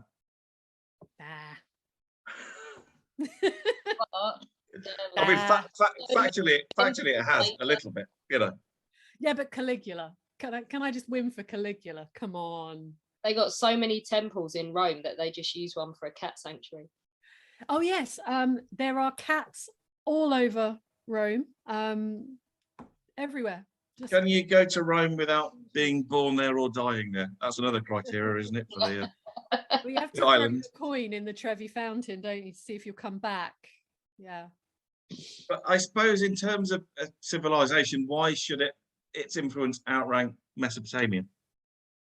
Well, the thing is that the way that everything that was created in Mesopotamia was used, so the writing, the art, and all of that, I wouldn't recognize it without being taken around the British Museum by an excellent tour guide to see it. Whereas the work of Cicero and all of that kind of the great speeches, these are happening all the time. This is every single day. Well, not with our current government who can't string a sentence together, but they have happened in, you know, throughout our history. So it's there, and it's so insidious. It's so inbuilt in everything that we are, in our culture in this country, that you just wouldn't think of that it had come from when we were just a little outpost of the Roman Empire. Now, I think you mentioned the Colosseum, Palatine Hill, the Forum, and the Pantheon. Which one would be your favourite? If you could only go to one. Pantheon, for the homemade paper shop next door. I really liked the Forum. I went to the Colosseum, but only very briefly, because it was a bit, you know, the minute I walked in, there was a guy dressed up as a centurion who was doing the thing that, you know, are my mother and I sisters, and I just thought, mate, that could have been a ghost. It could have been a ghost. It really could have been a ghost. And plus, I tell you, as a blonde walking around Rome, it does get a little bit. Yeah. Tell me about it. Tell me about it. It's difficult, isn't it? It's difficult. That's it. I'm rather ashamed that me and Diane had our photos taken with one of those ghosts. They're great fun, but I wasn't there for it. I was only there for a few days, and I just wanted to immerse myself and touch stones and be weird. That's fair enough. Okay, so Charlie enjoyed muchly watching the look on Lockie's face while she crapped all over Mesopotamia, and now Charlie's going to have to take her medicine as well. No, Beth craps all over Rome. I haven't crapped on Rome too much, because I can't do that to Charlie. I'll do it to the rest of you, but not to Charlie. Earlier on, you said crap on Mesopotamia. It's right, okay, it's a Beth level burn, and we know that's not very much. That's not much at all. Right, I'm going to get into this and hope for the best. I mean, I'm quite confident in this, that you all just need to pack up and go home, because I think I've won this one. Situated on a plateau in the Judean mountains between the Mediterranean and the Dead Sea, my most historic place is one of the oldest cities in the world, and somewhere that is still lived in today, and throughout its long history has been destroyed at least twice, besieged 23 times, captured and recaptured 44 times, and attacked 52 times. The first signs of settlement are from 4000 BCE, in the shape of encampments of nomadic shepherds, with the first signs of what would become the city itself in around 3000 BCE. According to the Hebrew Bible, the most historic place in the world, in my opinion, the city of Jerusalem, was conquered by the Israelite King David, who established it as the capital of the United Kingdom of Israel and instituted the city as a key point of civilization. Indeed, in the Old Testament, Ezekiel, the prophet, states, "This is what the sovereign Lord says. This is Jerusalem, which I have set in the center of nations, with all countries around her." Obviously, as it's Jerusalem, we can't ignore the fact it is the holy city in the Holy Land.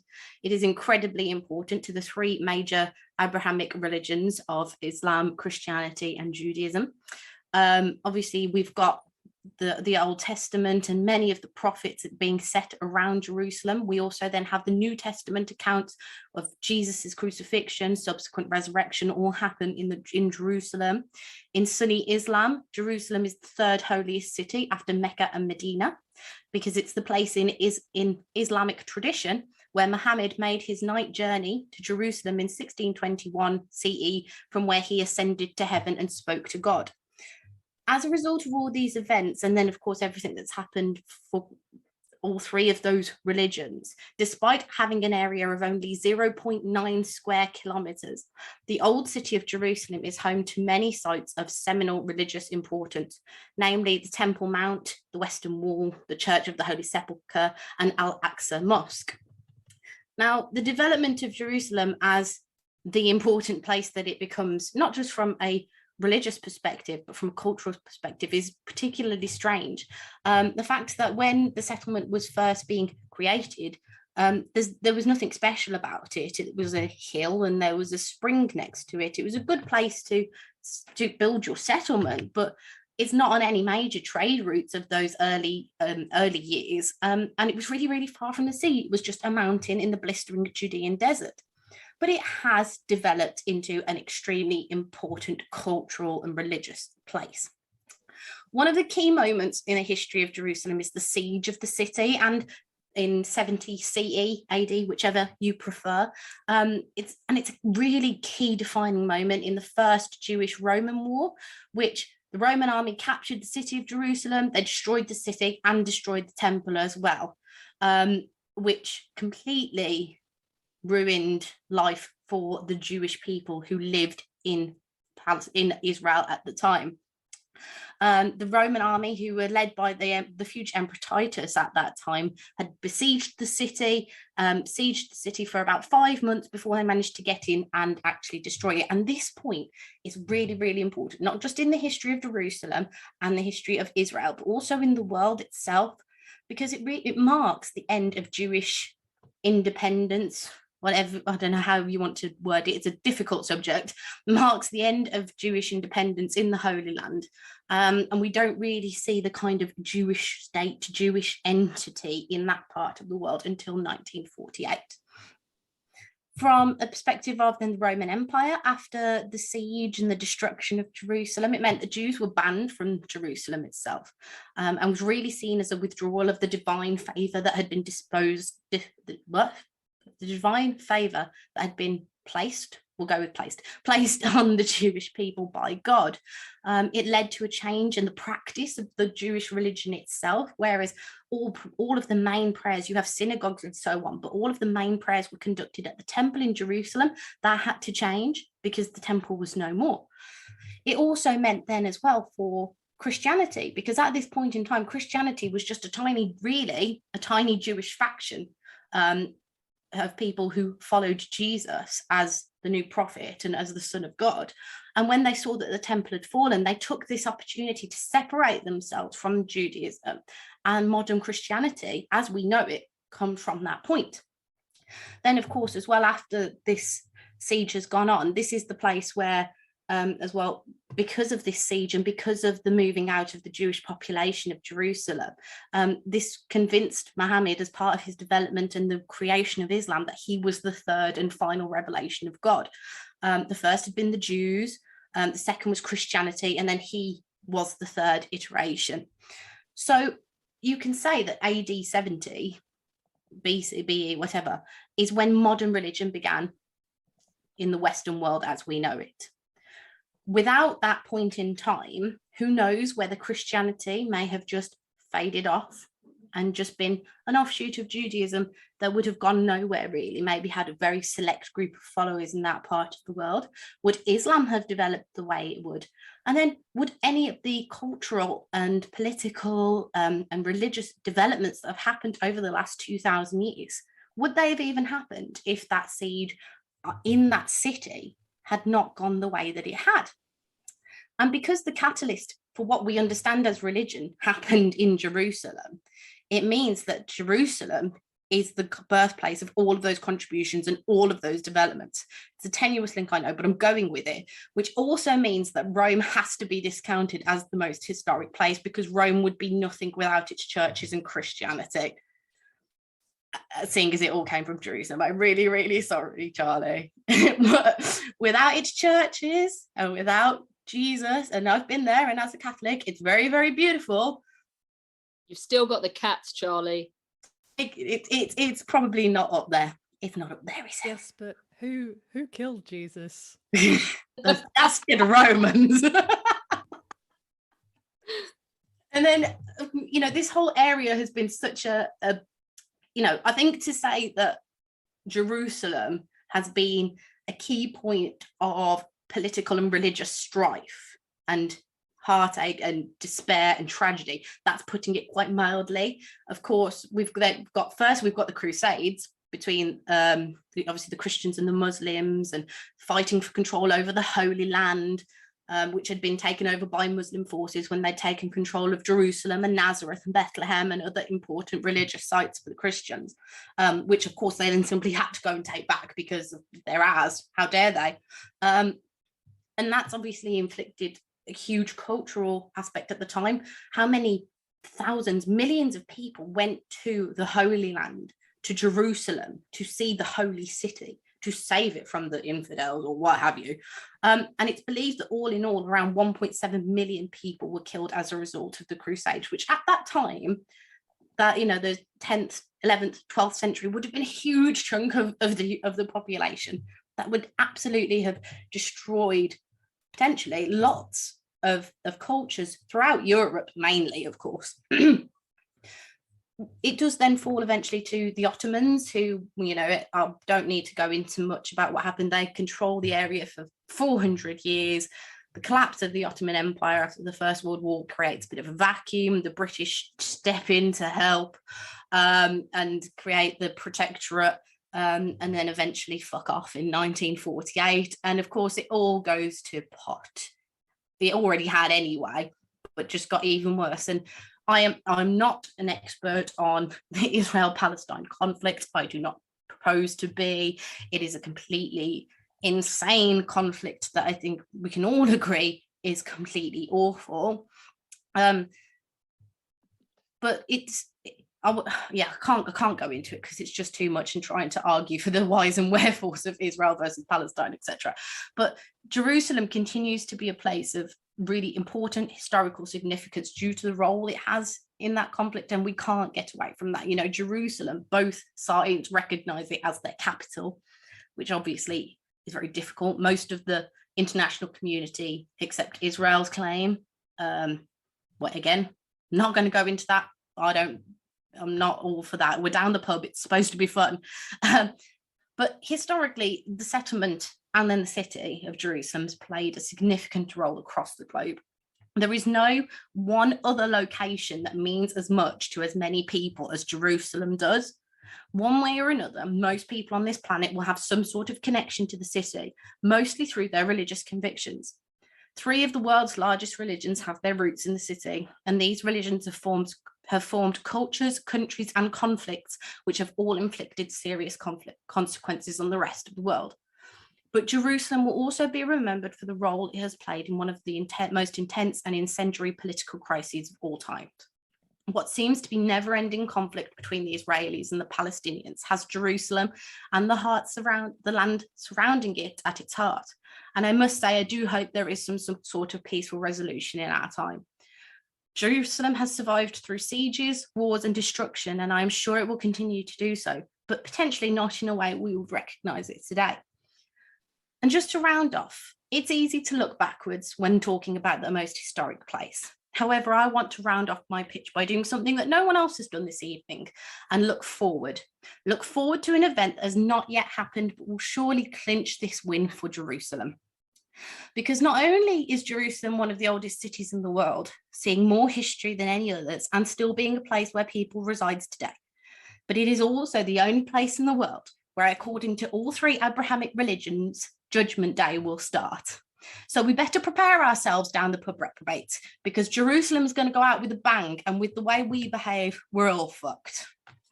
Oh, I'm gutted. I really hope you were going to end by announcing that like Eurovision's going to be held in Jerusalem this year or something. Well, it was in Tel Aviv a couple of years ago. I think Jerusalem might be too far for Eurovision. Home, is your mind blown?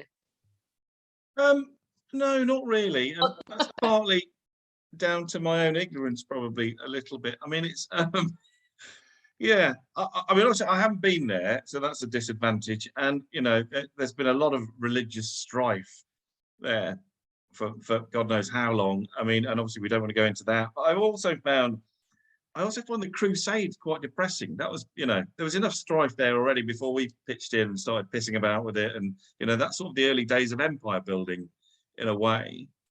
I love that you haven't commented on how depressing Alina's pitch was, but you picked out the Crusades 800 years ago as being quite sad. I think we all knew Alina's pitch was quite depressing, and we didn't need a judge to point it out. Okay. Right. So, Lockie did Mesopotamia, Charlie crapped on Mesopotamia and did Rome, Beth crapped on Rome and did Jerusalem, and Beth's face is not impressed with Holmes's analysis of her pitch. But now... Well, she did skip over a little bit, because in the last two, apart from the Judgment Day ending, which was pretty good, she basically said Ottomans took over in a certain day, and then we went straight to 1948 in about 5 words. I mean, I could go back and do the whole thing if you want, but we'd be here for hours. And we're trying to be succinct. But she's like, my place is so historic, I couldn't do it all. That's how historic it is. Basically. But really, Kit's about to tell you that you've all just been scratching the surface, aren't you, Kit? I am. You see, what is the most historic area in history? We kind of have to go a bit further back, I think. And I've picked the East African Rift Valley, that big scar spreading down from the Horn of Africa to the valleys of Malawi. And there are many reasons I could have chosen it. You know, Paul von Lettow-Vorbeck, one of the greatest guerrilla fighters in history. We could have talked about the Somali, the Berber, the Maasai, all the way to the Zulu. We could discuss Zanzibar or the Bantu expansion. But my pitch goes further back still, much further, into the realms of prehistory. Because this stretch of the planet is where 3.2 million years ago we had Australopithecus. It is where, in 1974, we found the skeleton of AL-288-1, or Lucy. 1.1 meters tall, she is the oldest ancestor of humanity. We found other skeletons too, two that are over 10 million years old, where we finally diverged from the great ape families and stopped sharing a common ancestor. The Rift Valley in those times was a turbulent cradle. It was the best thing the earth could offer. It was rich and verdant and a primordial mix where we began to take shape. It's where we began to use stone tools. It's where Homo erectus began to spread out from its home, pushing out across the world. But the Rift Valley wasn't done yet, because 300,000 years ago, in the same strip of this magical land where Lucy walked, Homo sapiens emerged. That, in case you're not up with your Latin, is us, humans. It is the first time we existed. And we didn't stay put in Africa. We began to spread out, replacing archaic versions of humanity that had already begun to populate the globe, other versions of us that could have become dominant.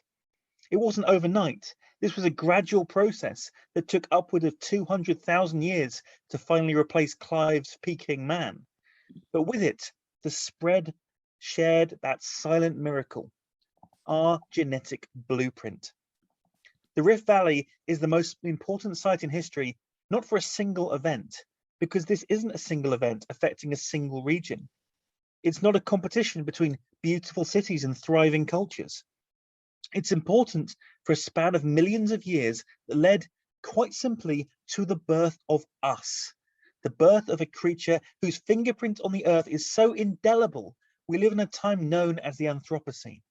A creature who had the intellect to turn its eyes to the skies, to dream and to reach out. A creature that charts the history we are discussing and debating right now. The East African Rift Valley is, quite simply, the genesis of us all. And it doesn't get much more important than that. Short and sweet, Holmes. What I don't get, and you may be able to help me out here. So you mentioned, what was it, AL 2881? Yeah, Lucy. Yeah. Yeah, Lucy. How old was she believed to be? Lucy's about 3 million years back. 3 million years back. Do we have any idea what she looked like? Yeah, we've reconstructed her. So one of the interesting things is we start seeing the evolution onto walking on two legs. Lucy was, as I mentioned, about 1.21 meters tall. She was kind of very similar in terms of structure to, as you imagine, apes, but it's where humanity really begins to start taking form. And she has several key features in her skeleton that we have that apes don't. And this is where you start seeing the first signs of actually humans developing. Got cheekbones to die for, to be fair. She does. She does have cut glass cheekbones. Do we know what was before Lucy? Oh, sorry, Holmes, I couldn't hear you there. Probably. Do we know what was before Lucy, just out of interest? We do. So there are actually several sort of stages of humanity. They all have different names, depending on what you want. It's where we diverge from the great ape tree. So if you think about the tree and these branches and where they move off, what's the point where we had a common ancestor? And this is where we break off and we stop having that common ancestor, and it starts being what becomes humans. So things like Neanderthals, for example, that's obviously after Lucy. Pre-Lucy, we have different terminology depending on where exactly we are. We can only go back, obviously we can go back millions of years. We can't get much further back than 10 million years so far with skeletal studies, because it's very difficult. But the East African Rift Valley is so rich in fossils that we can pretty much be confident that that is where humans emerged in several different stages. It just repeats itself constantly. Where we sort of branch out in the tree, the key point where the branching is happening is the East African Rift Valley. And that's where our ancestors all originate from there. It wasn't happening anywhere else. No, every single one of us originates from the East African Rift Valley. And from there, it spreads out across the world. And again, that's in different stages. So we see the spread out of Homo erectus. We see the spread out of a second migration, essentially, of Homo sapiens. And also we have what's called the Great Southern Migration, which is a little bit later on, where Homo sapiens begins to spread out south rather than north. But all of those stages, every time that there is a replacement that eventually becomes human, and bearing in mind, Homo sapiens also interbreeds with Neanderthal tribes, things like that. There wasn't a sort of a total replacement. I think you'll find my ancestors, they didn't. Of course not, Holmes. All of that is, again, it's all originating from the East African Rift Valley. So time and time again, for millions of years, it was the origins of where we came from. Nothing more for me. Pretty special looking at it out of the window of a plane as well, isn't it, Kit? I mean, I wish I knew, because I have never actually been that far south in Africa. It's like the one part of the world I've not been to. Road trip. Reckon we could get halfway there before my car dies, if we don't get murdered. I am totally up for it. Do it. It'll be like summer holiday. We'll get a we'll get a bus. We'll get Cliff Richard to drive us. Summer holiday, because there'll be ethnic minorities in it. Right. Okay. Let us go around the room while Holmes makes up his mind and find out who you would have gone for if you couldn't have your own. And also as well, Zach, just type in the chat, because you can't talk now because you're on like noise pollution things. Kit, he says, wins it for him. So Zach goes with Kit. Lockie. Yeah, so maybe because I've been looking at East Asia quite a lot recently, I'm going to go with Clive, because I think there's one thing that's kind of struck me about kind of Chinese administration, and part of the reason that Korea kicked off is that the Chinese thought of themselves as really important, and that's because they're really important. So I'm going to, for that reason, Clive, you got my vote. Excellent. Then Kate. I think I'm going to go with Lockie's choice of Mesopotamia, because it seems like a lot of the other choices wouldn't have happened if it wasn't for that, maybe. A fair shout. Alina? I'll give you a guess. Medway? Medway. Yes. Medway. Do you know what? Just for the spirited way in which it was done and the fact that he managed to get Titanic's Nazis, sex, and Judas in there, I'm going to go with my Medway tour guide buddy and go with Chris as well. Look at his little face. Chris, who would you go for? Mine's tainted with a little bit of guilt. In 1944, the German army withdrew from Rome, leaving it as an open city to preserve for posterity. In 1944, the German army fucked Warsaw royally, and as I'm wearing a German hat, I feel moved to vote for Warsaw purely through war guilt. It's got nothing to do with war guilt and more to do with Alina's breasts, but okay. Clive? Well, when I was looking at what subjects to do, I did think of going for Istanbul, Constantinople, Byzantium, but I didn't, and I'm glad that it was done so well instead. But having listened to all of these, the one that really struck me was the one, actually I don't know, what was the name of the place? I can't remember. The one that James did. I got no idea where it was or what it is to do, but I think that's got to be the one. That place where no one's ever been, no one ever dies, no one's ever born, and no one knows the name or can point to it on a map. Yeah. Excellent. Okay. Heather, who would you go for? I mean, they were all really, really good. I definitely loved Chris's, Clive's, and Kit's. So, I'd have to say Clive. But Chris was a really good contender, and I love me some good Kit science stuffs. Indeed. I'd never heard of or seen Lucy before either, and that's pretty special. I like that. Beth has got her, you see, Beth has no poker face, and Beth's got her I'm not going to win face on, which is smiling but wants to kill you all. I'm more pissed off at the moment that no one's voted for me and Chris has got 2. James has got Fucking one. Medway. James has got one as well. James has got one as well. I want to remind you of all the chocolate I gave you in my car in Belgium. You didn't give me any chocolate in your mini egg bar. Oh, the mini egg bar. And don't tell me you didn't find I hid a bag of biscotti in your rucksack for the journey home that you've not even mentioned. What? Go down your backpack. I hid sweet treats in there, you fool. Who would you vote for? Hang on, you went to Belgium and had mini egg bars. Fucking guys. Yeah, mini eggs. Belgium Shit all over Belgium famous for chocolate. two We all know things. No, seriously, the mini egg bar was basically to get us to Folkestone. Yeah. We forgot to eat it, but it was to get us to Folkestone. We are surrounded by actual Belgian chocolate. Yeah, there is a multitude of Belgian chocolates that kept getting shoved in our hands that we didn't really want. It was like, oh no, more of it. Anyway, Appreciated it was. Yeah. I'd have to go with Lucky because Mesopotamia, it was an awesome shout. Like, that's just, yeah. Well, at least someone loves me. It's a really good shout. Backpack. I can't believe that you. I haven't found them. I'm gonna have to go and find them now. Dickhead.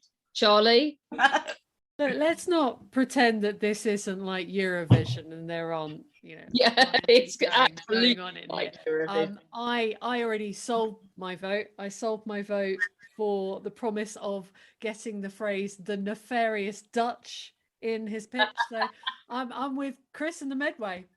I think Chris is basically winning at the moment. Kit.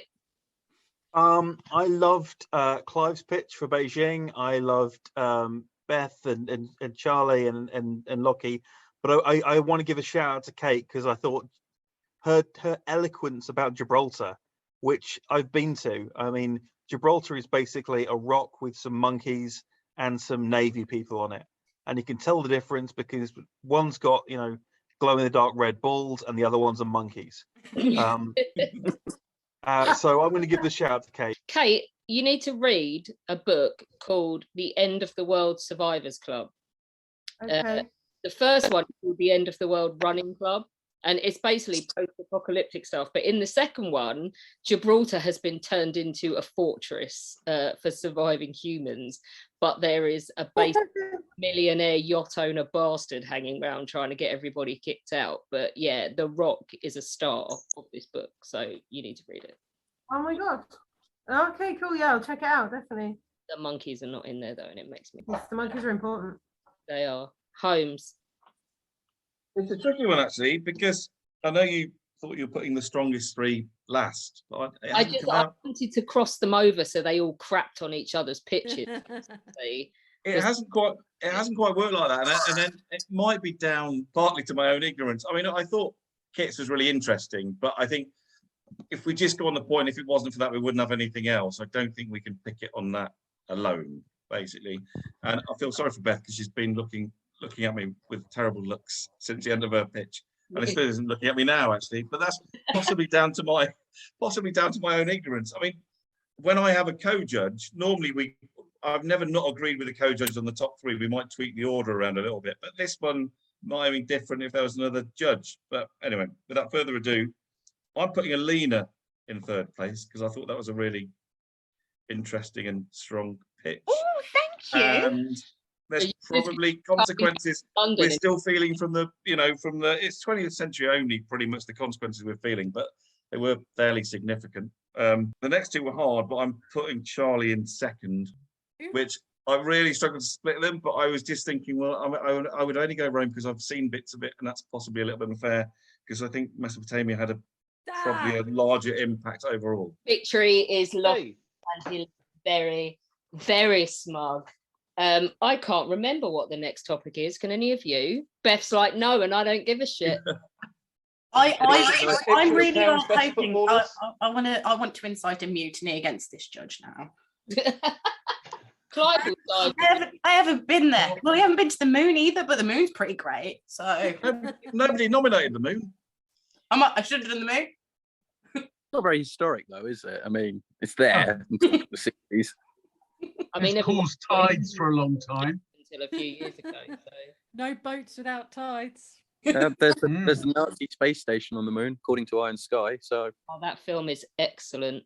I'll change my answer to the moon. There's a London bus up there as well. Yeah. Right. Okay. Enough.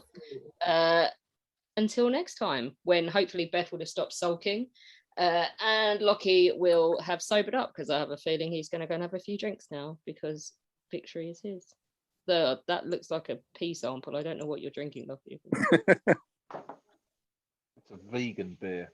Well, then you deserve to be drinking a pea sample because it probably tastes. Okay, until next time, and we will see you then. When our guests join us to talk about their work and their new book, the 45 minutes or so they spend with us is just a taster of all their efforts.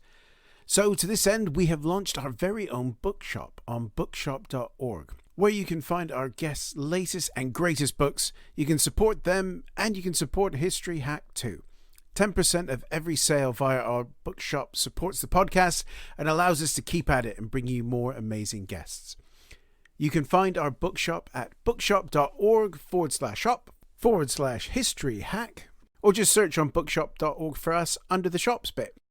Thank you for your continued support, and here's to your next great